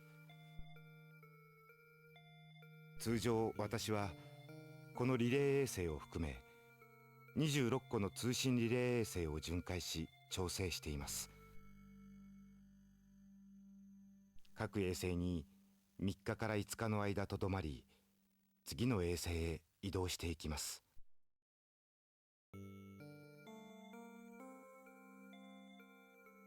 It's like really minimalistic music, but it's super effective. It's like two instruments. 一度巡回を始めると、約4ヶ月の間をリレー衛星で過ごすことになります。私はその寂しさを紛らわすためにヒープをペットとして、いや友人として連れ歩いていました。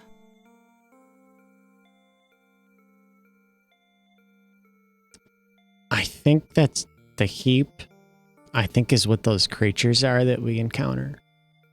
That is a disgusting ass animal to want as a fucking pet.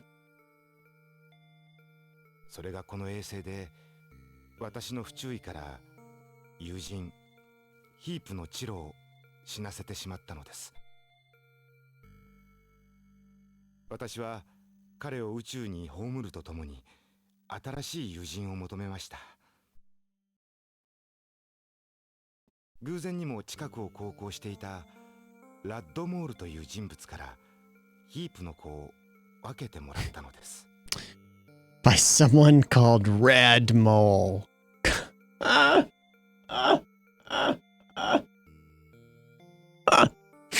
These fucking names, dude. Gold Rice Field I can kind of get on board with, but Rad Mole? That's like the kind of name that you'd see on a character from like an NES game that was poorly localized. Rad Mole. And he just says it casually. By someone called Rad Mole. それが全ての始まりでした。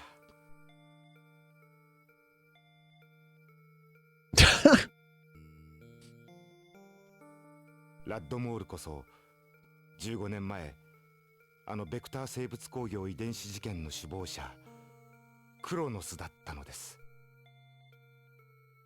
How does he know that? 15 years ago, Radmol went by the name of Dr. Cronus. やつから譲り受けたヒープは2日で1メートルに成長し、このリレー衛星の中に潜みました。そして4日目にはその数は12匹に増え、その後も増え続けています。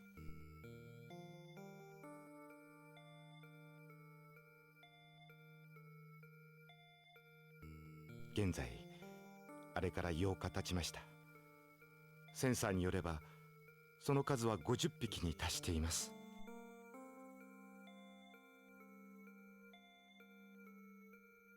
私はこの事態を収拾するためにこれから奴らに戦いを挑みます。 This guy's by himself gonna attempt to engage them in combat. この VTR を見ている方、どうかこの VTR を見終わったならば事態の収拾をお願いいたします。 Blow up the satellite. お願いします。さようなら。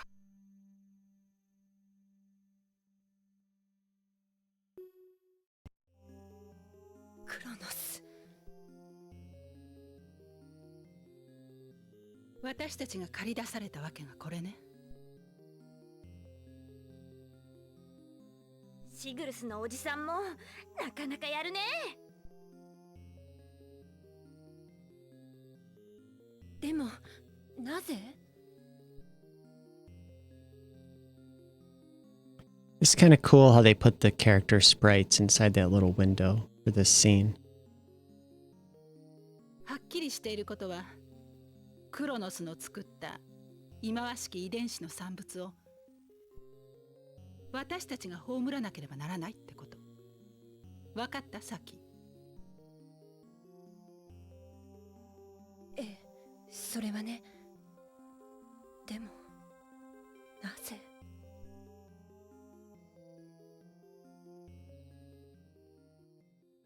The Gigamax MO06188FX. Yeah, wait, it does say magnetic optical disc player. Dot matrix version.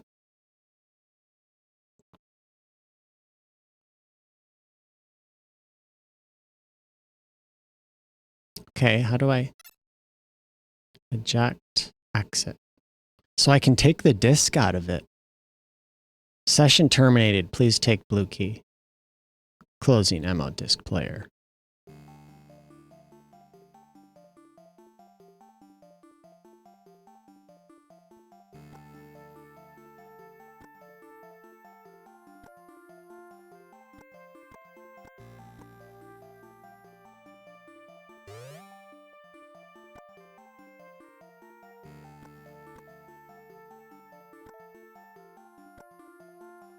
Enter hall O2.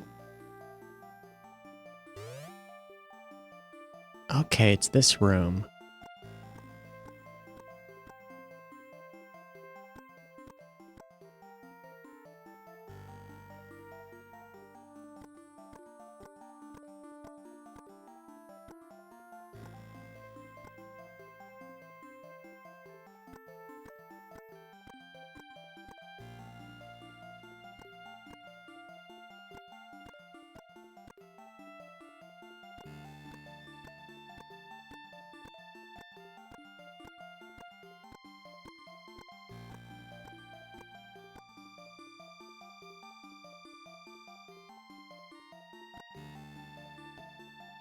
Just listening to that synth.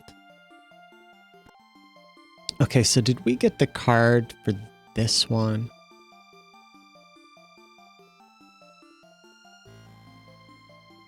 I thought I did get it. Maybe the card I got was for the door up on the next floor. And then I also have the blue key that I needed for some other area.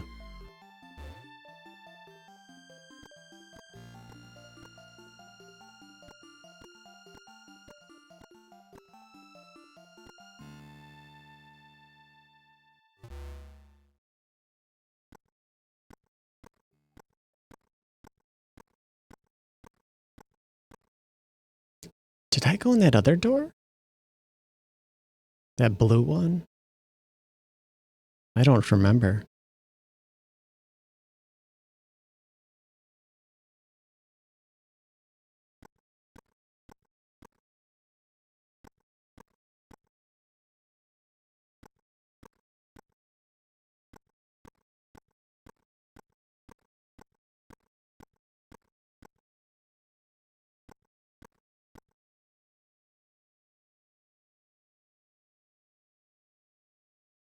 Okay, that's the one.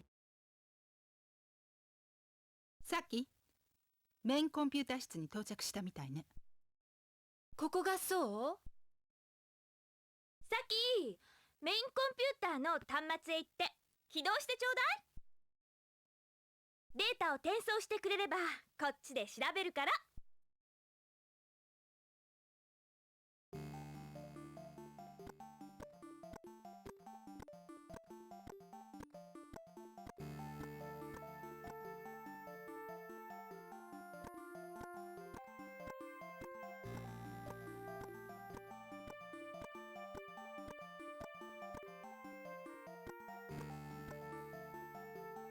Oh, I got the ITS card.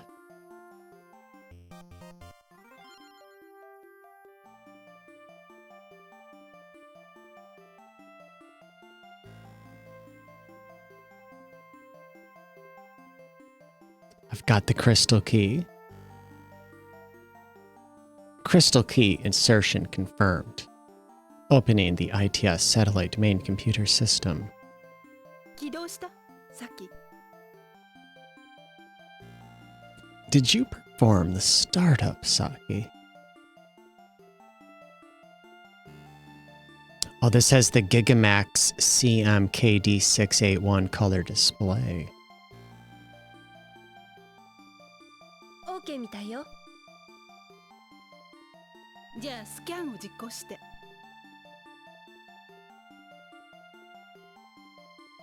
You can see the little insertion point for the crystal key.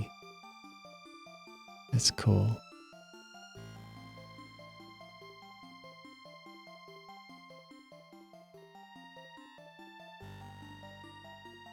Okay, so what am I doing?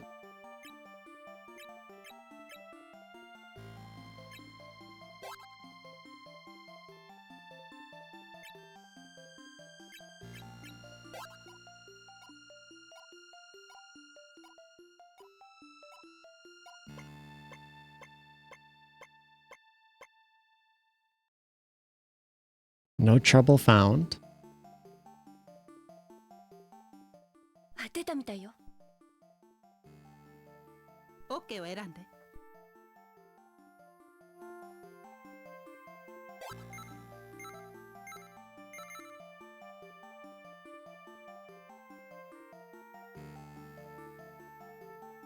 エレクトロニックのスキャンもお願い。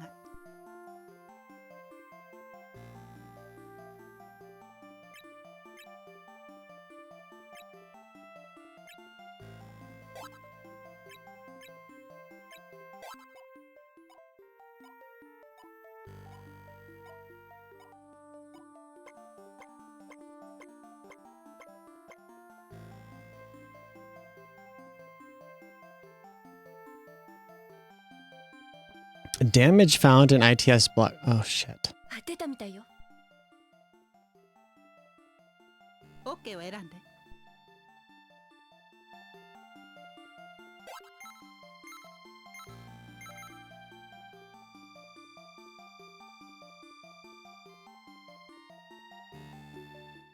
さっき調べるからちょっと待ってね。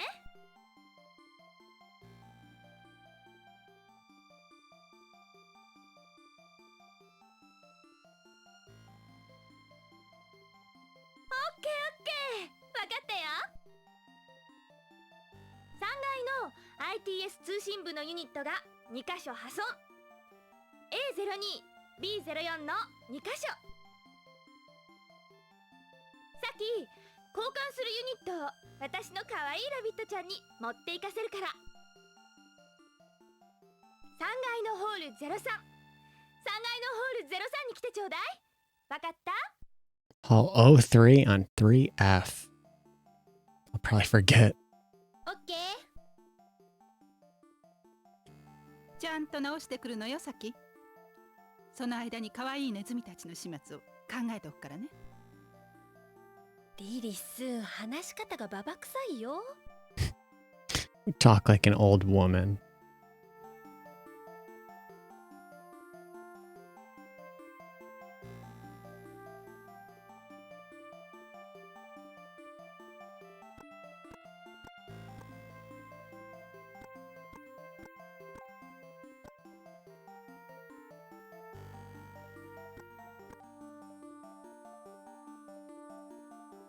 Oh, it's another one of these MO disc players.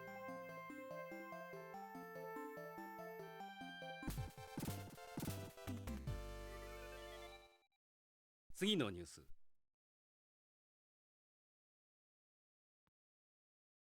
遺伝子融合工学の権威、クロノス・エンハンサー博士が Dr. Cronus Enhancer.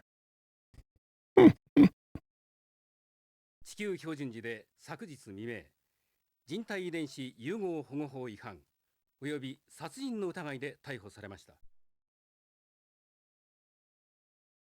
クロノス博士は彼の所属するベクター生物工業の遺伝子研究所トーン研究所において He works for Vector. Like from Xenosaga?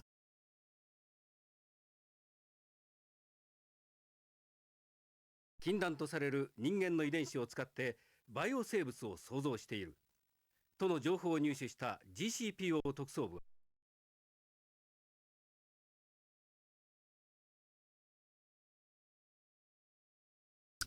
What's that one that says Dave? 春星系第9惑星ボーマン軌道上トーン研究所を吸収、人体遺伝子実験の証拠を発見。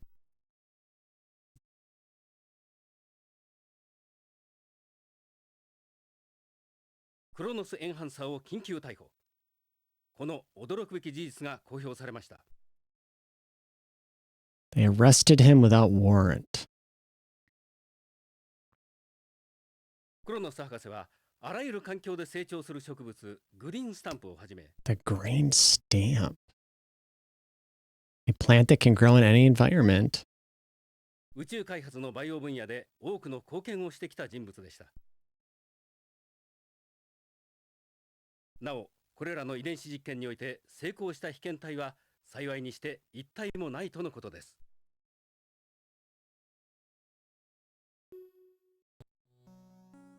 15年前、クロノス事件のニュース。そう、人の遺伝子を操作して作られたものはいない。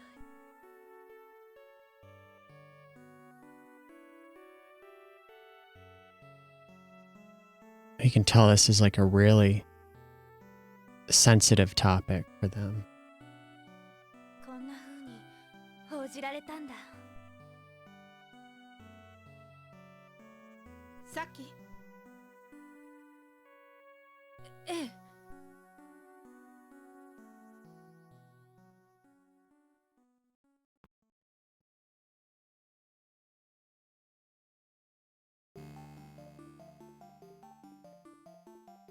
It's like all optional stuff. Like, you don't need to do that, as far as I'm aware.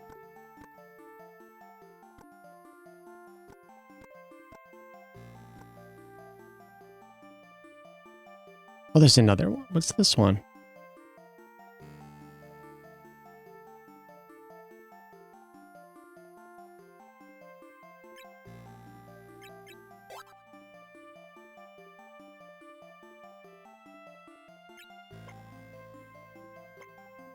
Oh, wow. Yuck.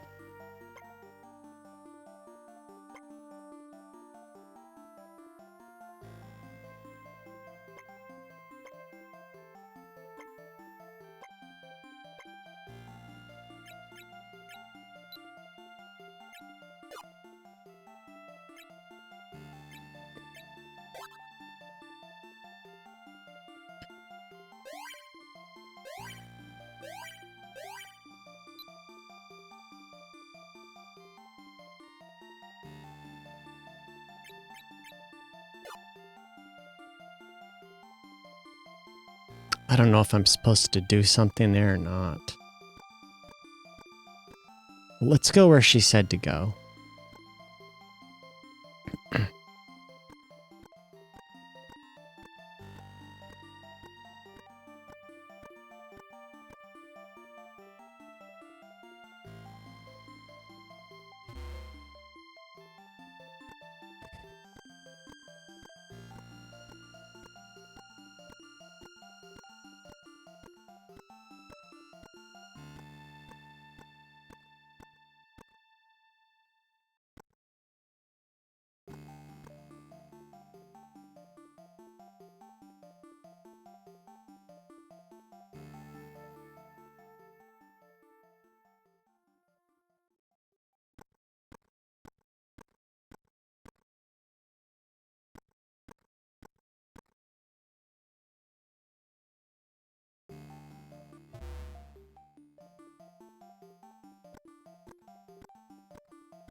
I think it might be down here.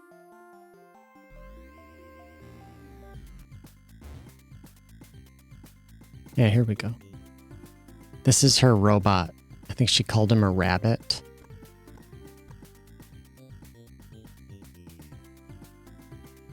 This music almost reminds me of Blaster Master.「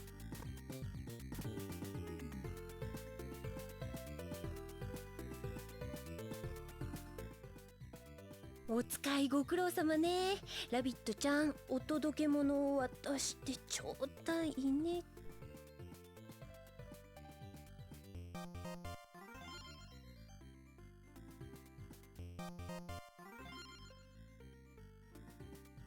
さあ、もういいわよ。おかえり。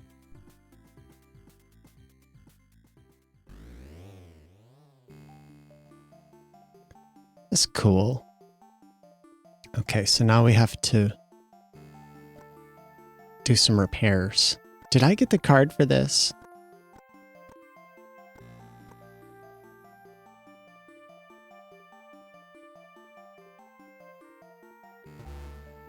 I did. ねえエリアル、ここのユニットを取り替えればいいのね。そうです、その通り。 Oh, goodness. 大正解。システム番号とユニット番号間違えないでね。わっかり。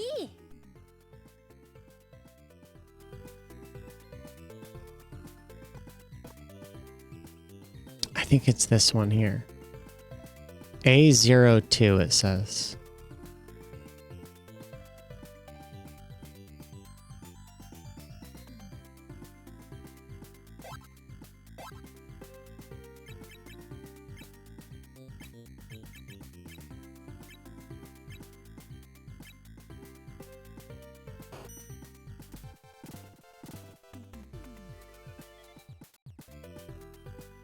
Guess we got it.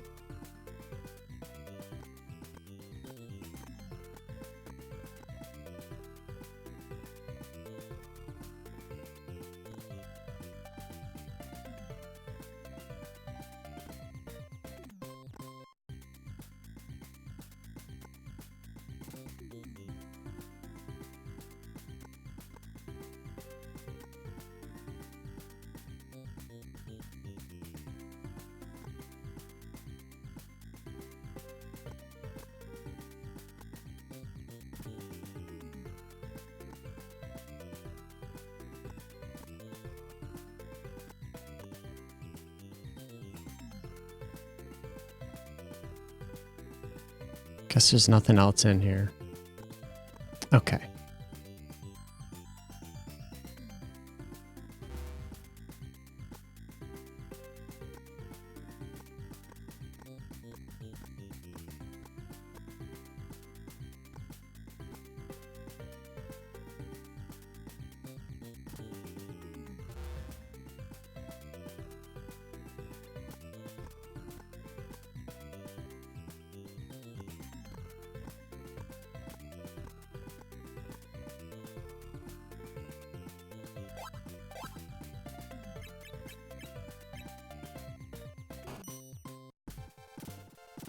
There we go. All fixed. これで OK ね、エリアル。上出来上出来。これで ITS 通信システムは回復。とりあえず任務第一段階完了。あとはあのネズちゃんのお始末ね。で、考えてくれたリリス？もちろん。メインコンピューター室に戻って。そこで説明するから。わかった。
Did we go in here? I can't remember.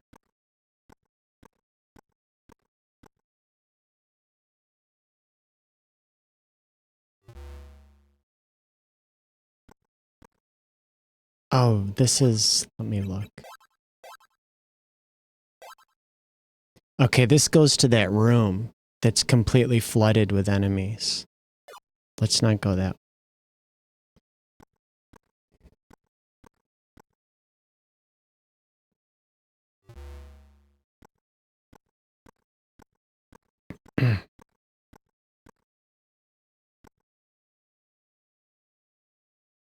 I think we're probably going to take a break. We're going to call it here for now on this one.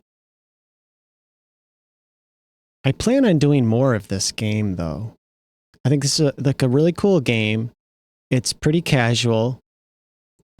It doesn't take a crazy amount of time, but it does go on for a little while here. Because we've still got a little ways to go with this mission. And then there's two other missions after this. And I think some of those missions are longer than this one.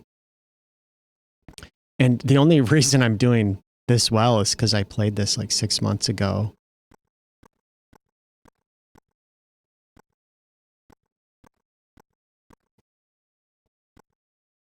I'm going to save it here.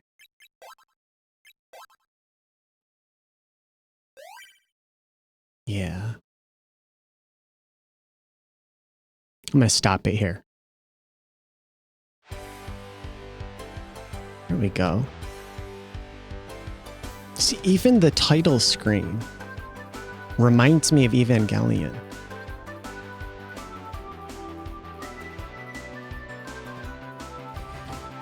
Okay. I really like this game. I think this is a cool fucking console. And I want to check out some more games on it on my channel. Now, this is the only one that's going to be in English. So the other stuff that we play is just going to be like experimentation. I won't be able to really make any progress. There's going to be such a massive language barrier. When I played this on my laptop, I played some of these games using an AI translation tool that I found on GitHub that basically allows you to run an AI translator in real time locally on your PC without having to use some kind of third-party service. And what it does is it will read any graphics on the screen and translate it into English, or at least try to. And it works like, it's really rough, but it allowed me to put in like a game, like a really text-heavy RPG, and then it would read the screen and it would convert all of the, basically what it does is it makes an overlay of the, there's two options. You can have it do, let me turn this down just a little. Actually, I can just click on that and it'll pause it. What you can do is have it do an overlay over the text of what it's translating, or you can have it display it like subtitles at the bottom of the screen. And it worked well enough that I could make progress in like a really text-heavy RPG like Miraculum, I think is what it was called. And I could kind of like make some sense of what the story was, or like who characters were, or like how to use item shops and how to save at like the church. I think you went to a church to do like healing, kind of like in Dragon Quest actually. But there was a lot of shit I couldn't understand because it was such a rough translation. But it would do it in real time. And you could do it with an overlay, like I said, and you could change the color of the overlay and I think the font so that you could make it kind of match the game that you're translating. And it was this free application I found on GitHub. I don't want to run it on this computer because I'm not comfortable installing it on here. This is like my only decent computer and it has important stuff on it. And I don't know what the fuck that program was I found. Like it was just something I discovered on GitHub. This guy was offering it for free as like a free service to people interested, which was admirable. That he wasn't charging for it because it's super fucking powerful and useful in applications like this. And it's pretty robust. But you have to run it in like, I forget exactly how you do it, but you had to run it in Windows PowerShell And it made me uncomfortable. I'm not a tech expert, and it made me uncomfortable even running it. I'm like, I don't know what the fuck this thing is, and it just feels, it's probably okay, but what if it's not? And I just don't want it on here. And it's really easy to like, you don't even know it's on your computer. There's like no sign of it existing other than you have to remember the like command line to run it in PowerShell. And it's the only way you can like even see that the thing exists. And you have to remember a very specific command line to even get it to run. Anyway, I don't feel comfortable putting that on this computer. But that was how I played those text-heavy Japanese games. So if we play that stuff on here, it's going to be me walking around, talking to characters. It's going to be all in Japanese. I'm going to be like, I don't know what to fucking do. I don't know where to go. I don't know who to talk to. I don't know how to manage any of my menus.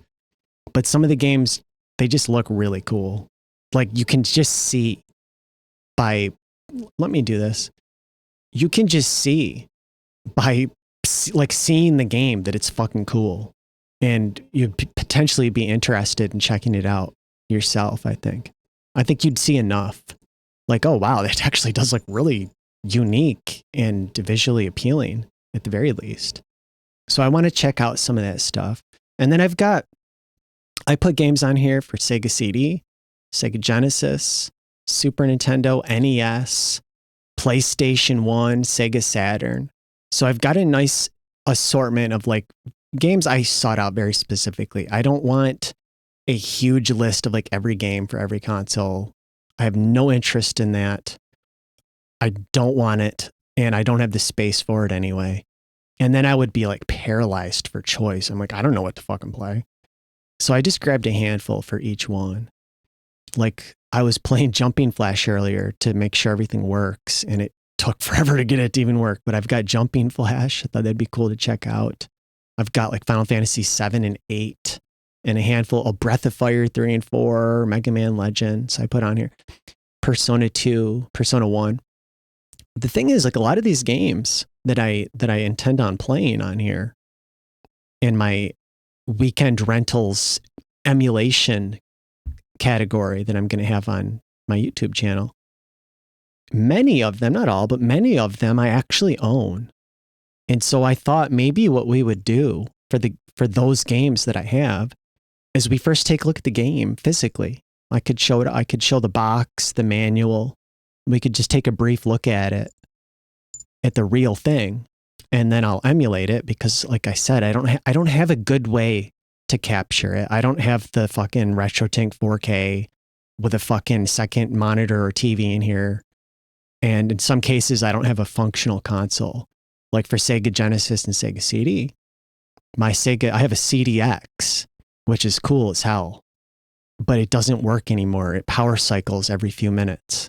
It's just unusable, and I'm worried it's going to damage it further if I even try to use it, which sucks because it's such a cool system. I wanted one for so long, and I finally found one about 12 years ago at a good price. You know, I don't know what they go for now.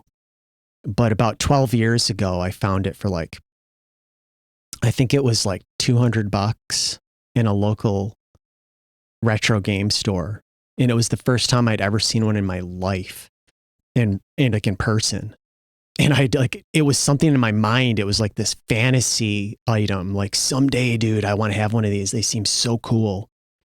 But they were always like, I want to say I generally would see them on eBay for like $300.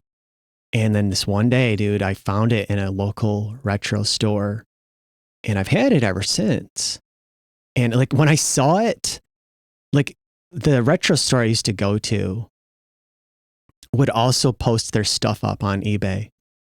And I would sometimes go on their eBay page to see like, did they post anything cool that would compel me to go drive down to their store?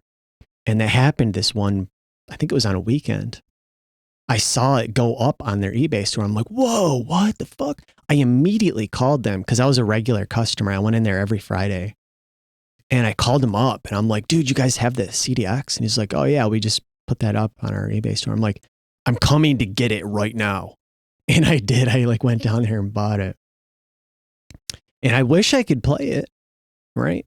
But like I have a bunch of games for it. I have a decent Sega CD collection, and I thought we would play some of that stuff on here. The games I've been wanting to play for a long time and haven't been able to, like Lunar the Silver Star. You know, I actually have 2 copies of that one because, like, you know, if I came across something that cool and it was a good price back when I was collecting games, I would buy it, dude. So like I have 2 copies of Lunar the Silver Star and I have 2 copies of Sonic CD. And I thought we'd check those out sometime. I'm not sure what I want to use for a CRT filter. I don't know if I'm going to go with this one every time.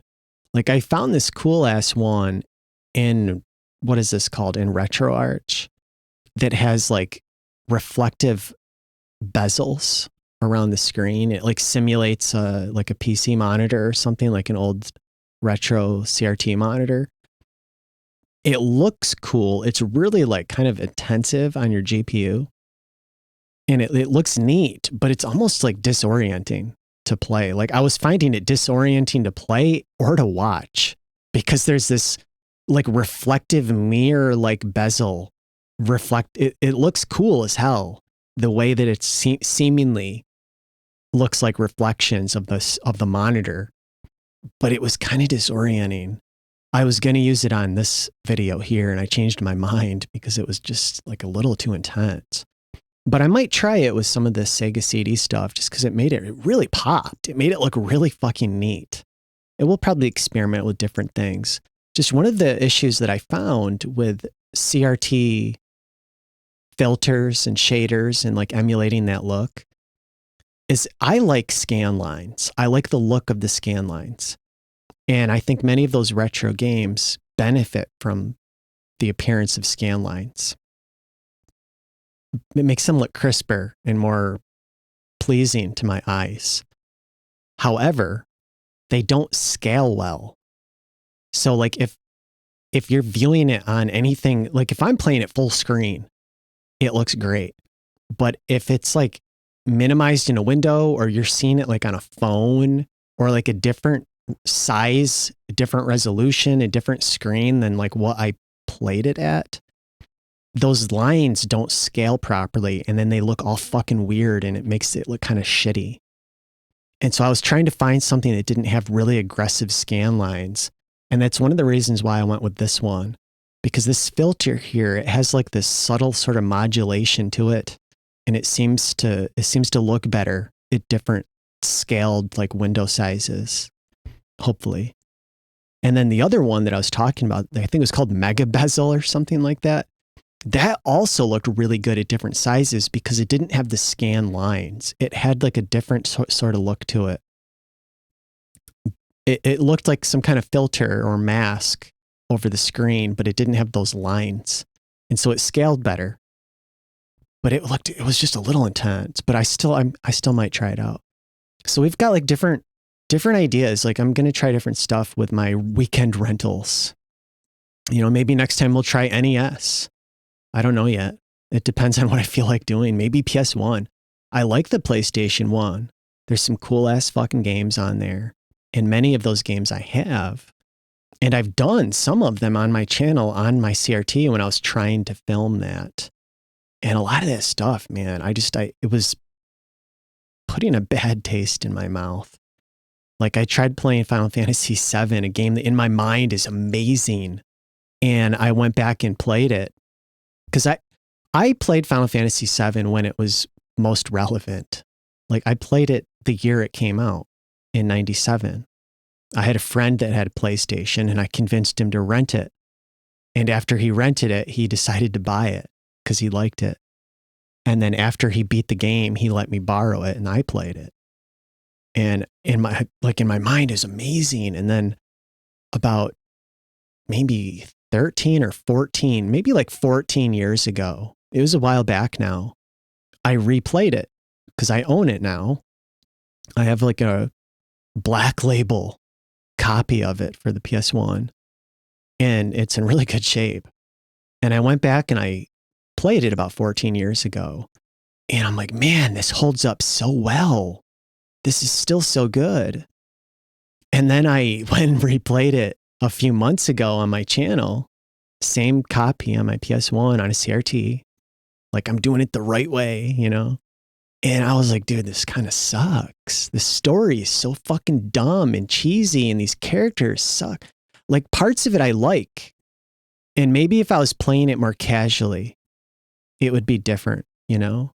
Like there's different mindsets and different ways to enjoy something. And if you're not like maybe in the ideal mindset, like smoking a bong while eating Cheetos and on the side you've got your phone up, maybe you're watching YouTube or Netflix on your laptop while you're taking bong hits and eating Cheetos, and then you're also kind of playing the game casually, and then you're like, dude, this game's so good.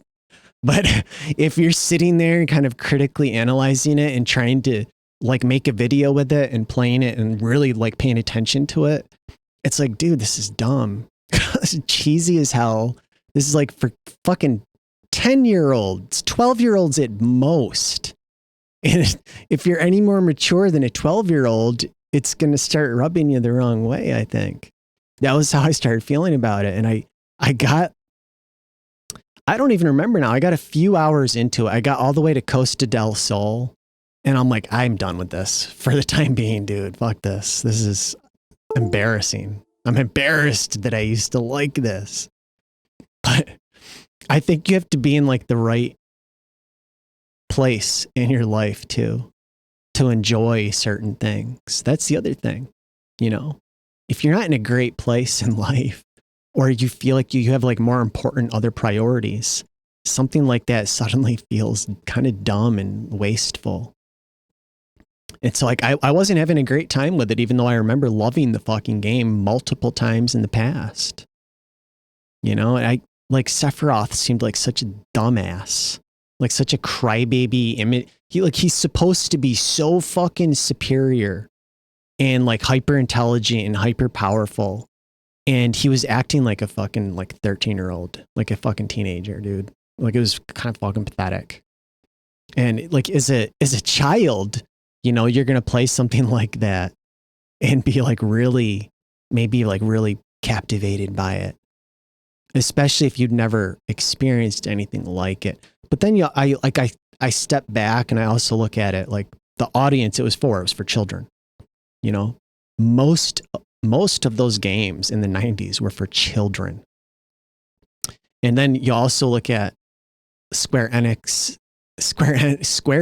games were often goofy and kind of dumb. Pretty much every single one of them. You know, like you can take elements from some of their games and say it was well written or it was mature, but it was like an element out of a larger piece of something that was kind of dumb and silly. And like the Final Fantasy series in general, I think has always been a lot more goofy and silly, maybe than I realized or that I remembered. But going back and looking at some of that stuff, it's like, it's really silly and kind of cheesy and kind of lame oftentimes. Is how I feel about it now anyway, when I look at it currently in my life. And I'm just not, like, I'm not so into it anymore. It's kind of like Disney. Like, I don't like Disney, but like maybe there was a point in my life where I liked them more than I do now. I'm not sure I did though. But like for some people, they really like Disney. But like for me, I don't. I don't like the characters. I don't like the stories. I don't like the movies. Not really. I mentioned this in one of my first spoken videos recently. I like the original hand-drawn Fantasia, and that's about it out of Disney. Some of their older hand-drawn movies, like their really like old stuff, is pretty good. But all their new shit sucks, dude. It's all shit for me. From my point of view, from my personal point of view, it's like all garbage. Star Wars, they've completely ruined that series. But as I mentioned previously, I think George Lucas kind of ruined it already. So like we were already like kind of okay with it because he already fucking shit all over it and destroyed it. And it's like, yeah, if you guys want to give me like billions of dollars for this thing I've ruined, like go ahead. I don't care anymore. It sucks now. And I don't like all that shit. Anytime I see some new Star Wars anything, it looks like it looks like embarrassing cosplay. It looks ridiculous. Like, it looks ridiculous. And I like the original 3 movies. What was it? Like parts 4, 5, and 6, I guess. I like those for like the time period they came out in. And like when I saw them when I was a fucking kid. And so they kind of had an effect on me. And I used to watch those movies a lot when I was a teenager. But like, I don't want to watch them anymore. I'm not interested in rewatching them. And I'm not really interested in like new movies or new games. Every once in a while, I'll be like kind of in the mood. Like there's that Star Wars game that came out for what was it? The Ubisoft game. I forget the name of it. The open world game. I kind of liked it and I kind of didn't. And I might actually play that one of these days on my channel because I do have it for PC. And it's an impressive game. Like it's a very visually impressive game. And I like one of my issues with the game, I have 2 issues with it really. It has a somewhat generic feeling to it that I get from Ubisoft's open world games. It just has this kind of generic open world, like design philosophy kind of thing going on. Where you can kind of recognize the various systems and mechanics to the point that it kind of takes you out of the immersion. And it's like, okay, it's Ubisoft Open World 101. And then I don't like Kay. I don't like the character. I don't know what it is about her, dude. I can't stand her. I don't like the character. I feel like I kind of wish they had given you a character creator and just let you be the kind of character you want to be. Like Mass Effect did or like Dragon Age did. Like they create a like shepherd, right? You could choose a shepherd that was preset and there was the character on the box art and it was a fine character, but you could also make a custom character if you wanted. And I kind of wish they'd done that with Kay. Dude, you know what? Like the worst thing about her is her fucking hair, dude. Her hair sucks so fucking much. She has like this dirty, like wet dog hair. And I can't stand it. She's got like this ratty, messy as hell, dude. It looks like she just rolled out of fucking bed after not showering for like 2 weeks. And she has her hair kind of like mine is now, like loosely tied up. And it's like all ratty. And it's like she's had it like that to the point that it's got like fucking mold and shit in it. And then she just got done taking a shit. And she came out of the bathroom like yawning. She's still got shit on her ass. She's lazy and dirty. And she's just left her hair like that. And then suddenly like the controls in your hand and you're playing as her. And for the rest of the game, you got to play with that fucking hair. Her hair is so disgusting in that fucking game. And then like her fucking personality, like the way that she's supposed to be like a criminal. Like she spent her whole life since she was a little kid learning to be a professional criminal. And she is a dipshit. She's a moron. She every situation she goes into, she's like, oh, and she makes up the most childish excuse that like a 5-year-old would make up. And the other criminals are like, yeah, no. Like, and then she has to like fight her way or escape out of some, I think it's supposed to be kind of funny, but it's not. It always comes off as irritating. Like, how am I supposed to take this seriously at all? She's an absolute dipshit. She's a moron. And then her hair is disgusting. It's like the 2 fucking biggest issues I had with that game. It's like, let me at least change your fucking hair. If you're not going to let me have a different character, like give me a character creator, let me change that fucking nasty ass hair she has. And it irritated me so much having to constantly walk around in that game world with her dumbass fucking like ratty wet dog hair. And then it just had the kind of that like I mentioned, this somewhat like generic open world like design philosophy. However, it's still a very visually impressive game, and it's still kind of neat.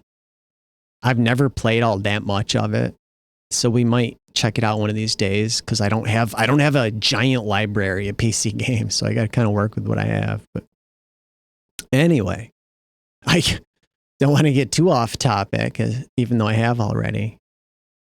We'll come back and play some more of this stuff. I was going to end this like 30 minutes ago, but we're going to start this new like series of weekend rentals so that we can play retro games on here and not just call it retro games.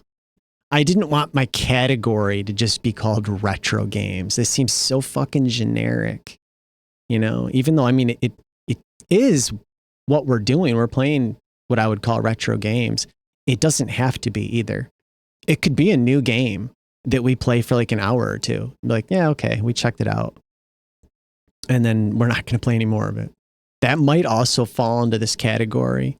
But for the time being, my plan is to go with stuff that came out like in the 80s and 90s. I don't think, currently, I don't even think I'll go all the way up to like PS2. I might. But like right now, I think the newest console that I've got on here for emulation would be like PS1 and Sega Saturn. I didn't even put N64 on here because I didn't want to play that one. Like I've got an N64 with a handful of games in real life, and it's not that good, and it doesn't hold up. And whenever I play those games, I'm not having a good time. There's a couple that I think are still really solid. Like Mario 64 is still really solid, but I don't know. I guess I'd have to try it on here, but like I don't have the right controller. I feel like I'd have to have an N64 controller to do that one. And maybe playing it, I could find some settings to make it look authentic. I feel like any way I would emulate an N64 on here, it wouldn't be, what's the word I'm looking for? Like, it wouldn't be realistic enough to what that thing really looks like. It would look too clean. It would look too clean, too vibrant, too sharp, you know, too high quality. If you look at what Jeff Gerstmann does with his channel playing N64 games, he's doing it right. He's playing it with a real console, and it reveals the truth that like that thing looks like shit. Those games are almost unplayable. They're so blurry that you can barely read text. You can barely make out what things are in the environment. And then the frame rate is like fucking 10 to 15 FPS in most of the games. It looks real, and the sound, the audio quality is fucking awful. It's got terrible audio, terrible visuals, and bad frame rates. And I don't want to like pretend that it's good by emulating it with like super high frame rates at like fucking 1440p with anti-aliasing 16x or fucking DLSS or something. I don't want to cheat and make it seem like, dude, it's such a great system. Look how good this is. Because it doesn't look like that. It doesn't feel like that. And like with a lot of this stuff here, these games do look better than this. Like I'm using this CRT filter and it makes it look kind of blurrier. If I had a good CRT and good cables, it would look crisper. Like my Sega CD with component cables on a CRT looks amazing. I want to say, and I don't know if it's the CDX. I don't know, because I'm not a video game historian. I don't have access to all that stuff. I don't have every version of every system, and I don't have like a bunch of PVMs and BVMs and all that shit. But I have a nice Sony Trinitron, and I have a Sega CDX, and I have component cables for it. And when I first experienced that, because I had played Sega Genesis and Sega CD in the 90s with RF on an old shitty CRT. In my mind, Sega CD and Sega Genesis never looked amazing. They never looked super sharp and vibrant. But playing the CDX with the setup I just mentioned, it is probably like the sharpest, crispest, and most like vibrant console that I've ever seen or that I personally own. I could not believe how fucking good it looked. It was kind of mind blowing. And I wanted to find a way to actually film that and capture it. But like I said, I just don't have the right tools and the CDX isn't working properly. But like playing Sonic CD on my CRT with the component cables via the CDX looked, the first time I saw it, I remember the day I bought the component cables and I got them in the mail and I hooked them up to the console and I was kind of curious. You know, I'm like, man, I wonder how good this is going to look. Because it was kind of expensive to buy these fucking cables. And I hooked it up and I turned on, I'm like, you know what? I'll test it with Sonic CD. Let's try that one. It's a game that's not going to take forever to get going, like an RPG. And it's my memory of it. It's pretty colorful. I put that fucking thing in. I turned it on. And once you get past that like shitty opening animation that looks like garbage, just because it's so low res and shit and low bit rate or whatever. Once you get into the game, I was like, holy shit, dude, I can't believe it looks this good.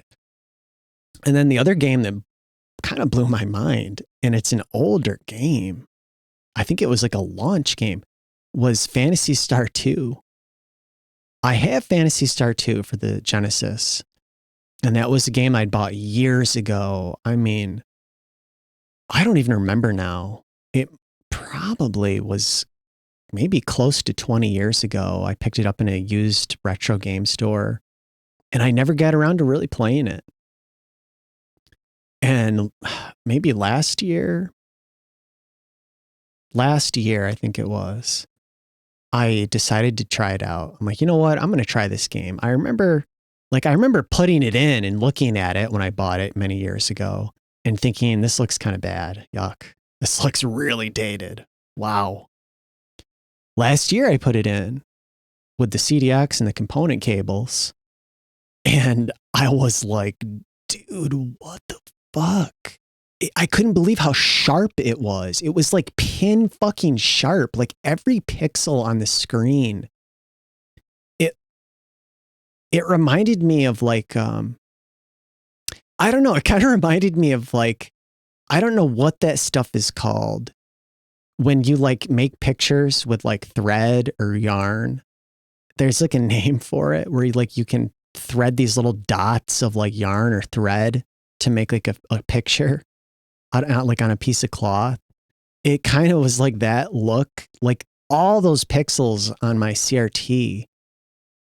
They just like, they looked, every single one of them stood out and looked so fucking crisp. But because it's not 100% perfect, because it's digital or because it's analog, it's not a digital thing.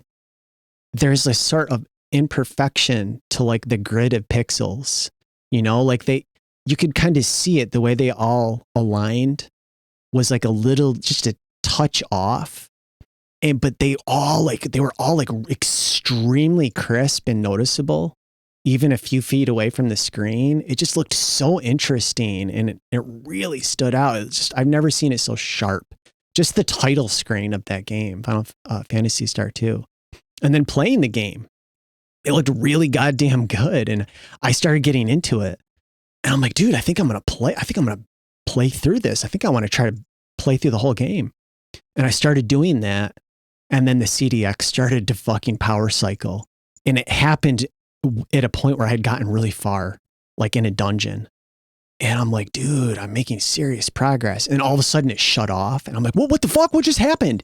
And then I was like really confused. I'm like, what the hell is going on? And then I started again because I'd been playing it for like 5 or 6 hours straight that day. And then I turned it back on. And within like 10 minutes, it did it again. And I'm like, what the fuck, dude? And then it started happening like every few seconds. And I shut it off and I haven't turned it on since because I'm like, there's something wrong with it, obviously. But like some of that stuff, guess what I'm getting at? it almost looks better than some of this emulation with filters in real life. But something like the N64, dude, I feel like you're cheating and you're lying when you try to make that thing look amazing with an emulator. It looks so goddamn bad in person, in reality, without cheating, using a real unmodified console with the best you're ever going to get out of it, S-Video. You get like a really nice fucking TV and plug that in with S-Video, following the rules and not cheating. And it's like almost unplayable, dude. I just did it a few months ago and it was bad. It was really bad. It was the worst thing I've ever seen, the worst thing in my whole collection. But I've said it before. I still like really, I have a fondness for it because I grew up with it and it has a unique look to it.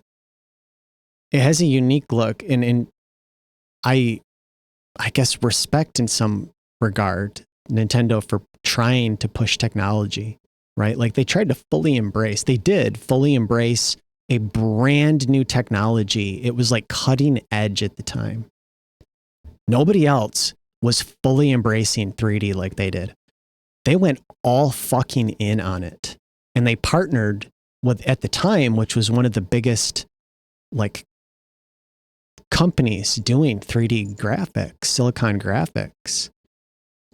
I think they were the only console that had Silicon, like SGI fucking chips in it. And it was really impressive at the time. In 96, playing it back then, it was really cool. It just does not hold up at all. This is the thing about 3D. In general, the majority of the time, 3D does not hold up to this day.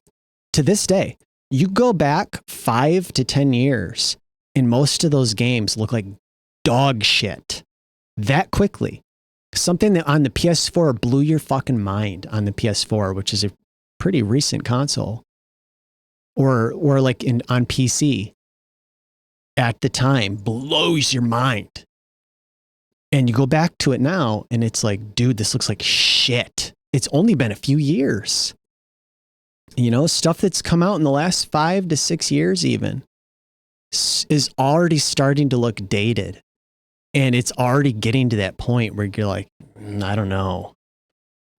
And like when the PS6 comes out, the PS5 games are going to look dated and they're going to look kind of shitty. And that same thing's going to happen like when the PS7 comes out. It's 3D graphics, man, is what it is most of the time. There was something I was thinking of when I started doing this emulation today and I was experimenting with this. I'm like, I think I wanted to start doing some videos with this on my channel. There's something came to my mind while I was experimenting with it. Oh, I was thinking of talking about it when I play the game, but I'll probably forget about it by then. I was trying out Sonic CD via emulation and I was trying different filters and shit. Shaders. And I'm just playing in like the first level, just fucking around. And I'm looking at those visuals and I'm like, dude, this looks so good. It looks so damn good.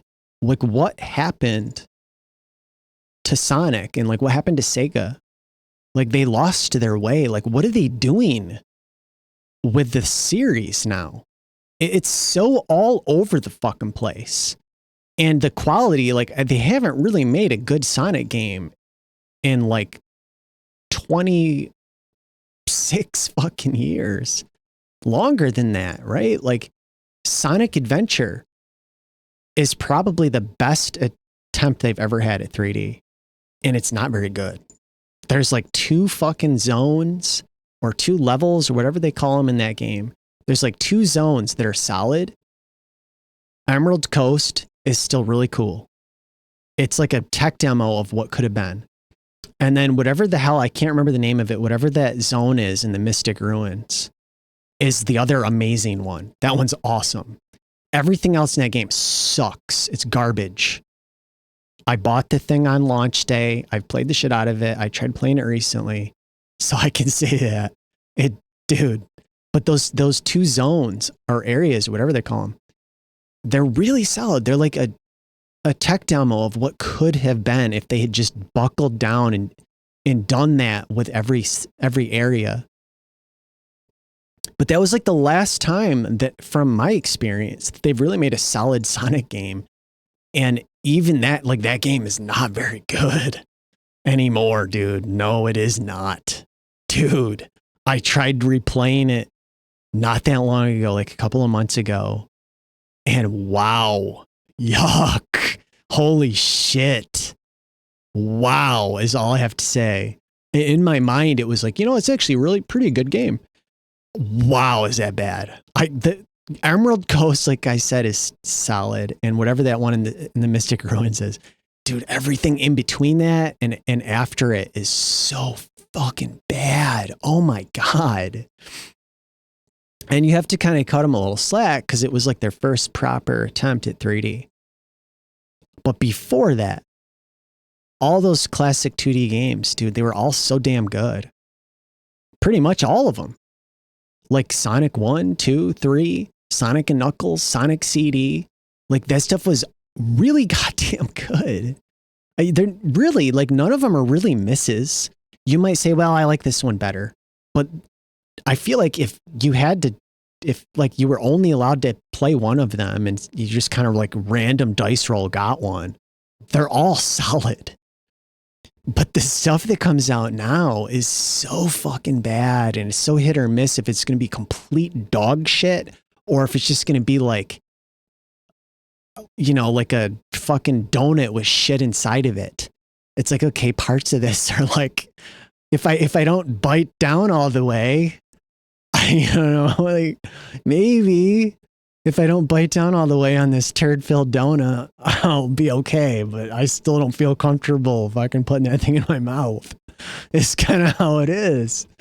It's like, I can smell the shit through this donut, though. Like, it's in there. But it's in there, dude. If there's like a gun to your head, and you're like, I'll take a little bite of the doughy part on the outside. I ain't biting down into that whole thing though, dude. No fucking way. Am I going to let that gush out in my mouth? That's kind of how it is with those modern Sonic games. I bought Sonic Frontiers because it was on sale for like $15 a couple years ago.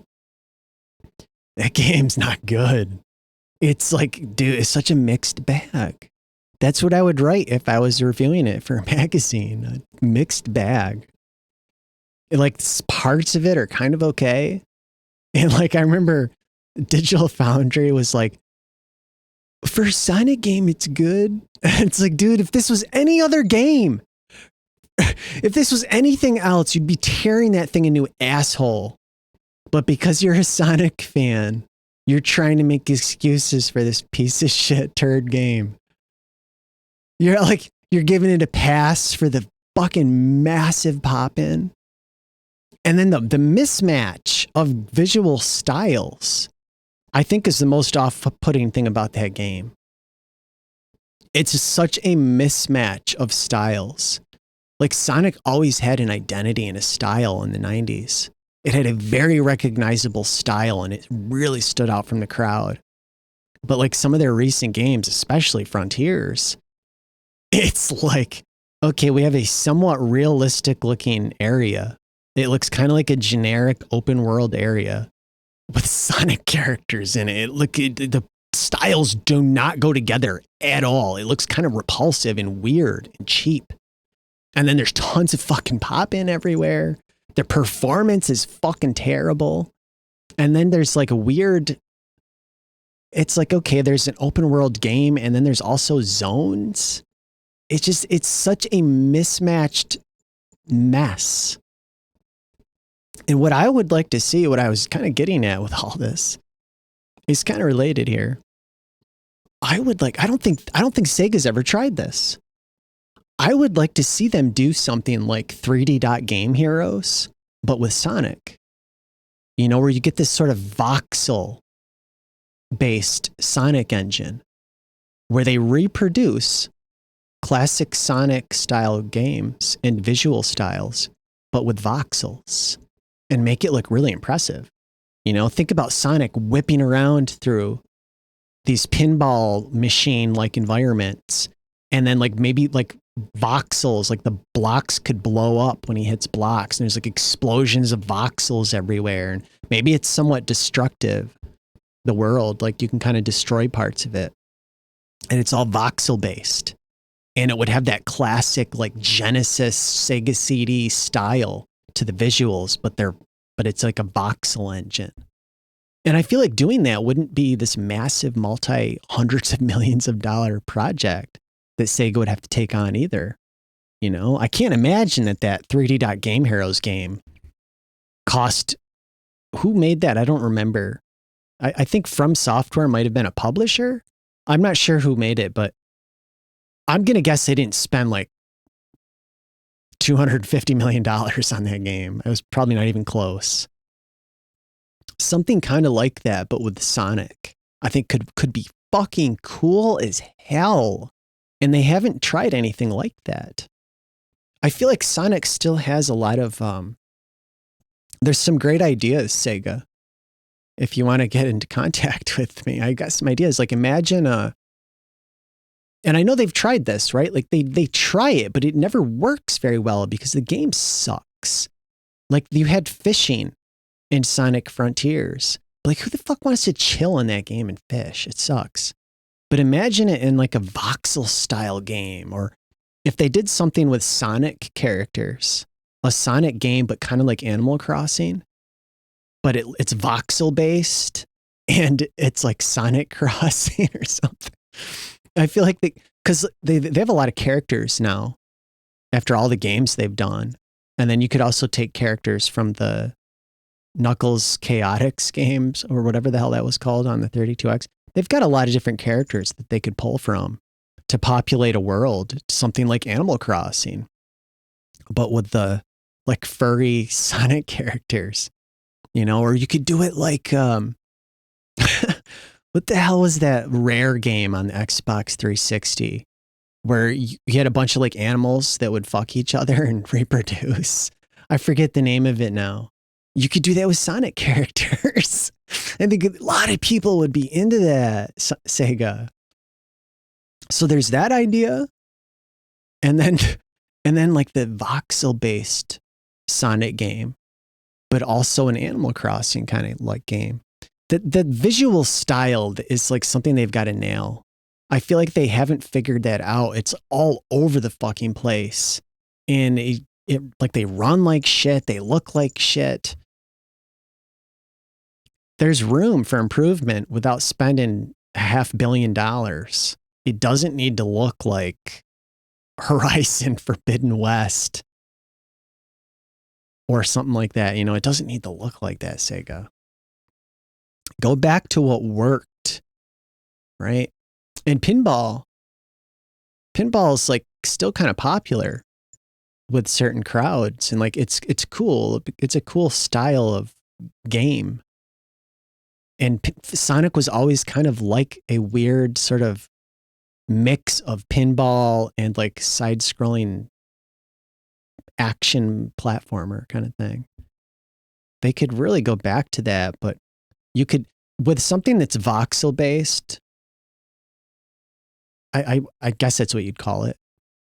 Something using like a voxel engine would hold up. Like that look holds up. It has this classic look to it that's still, it doesn't degrade over time and look nasty for some reason. There's a voxel engine on Steam that you can buy, like a voxel emulator, to play fucking NES games. So that you can play like NES ROMs and it makes them look 3D. I forget the name of it, but I was looking at it and I was considering it. I'm like, do I want to get something like that and do videos like on my channel using that engine? And I'm looking at it and I'm like, it looks too off-putting and weird in most of these games. It looks like a neat, novel kind of experience, But because these games were not made for 3D, it looks hard to play. It looks kind of confusing and disorienting. It looks like the sort of thing that you'd play it in one afternoon and be like, that's neat, and then never want to fucking touch it again, is what it looked like to me. So I decided, like, no, we're not going to do that. Well, I didn't mean this to be like one of my game thoughts videos, but it kind of went in that territory. I guess I had some game thoughts. But we don't need to just play the game and then do nothing else. We can talk about stuff too on here. So what else can I say besides that? I don't know. We'll do this again though. So until then, goodbye.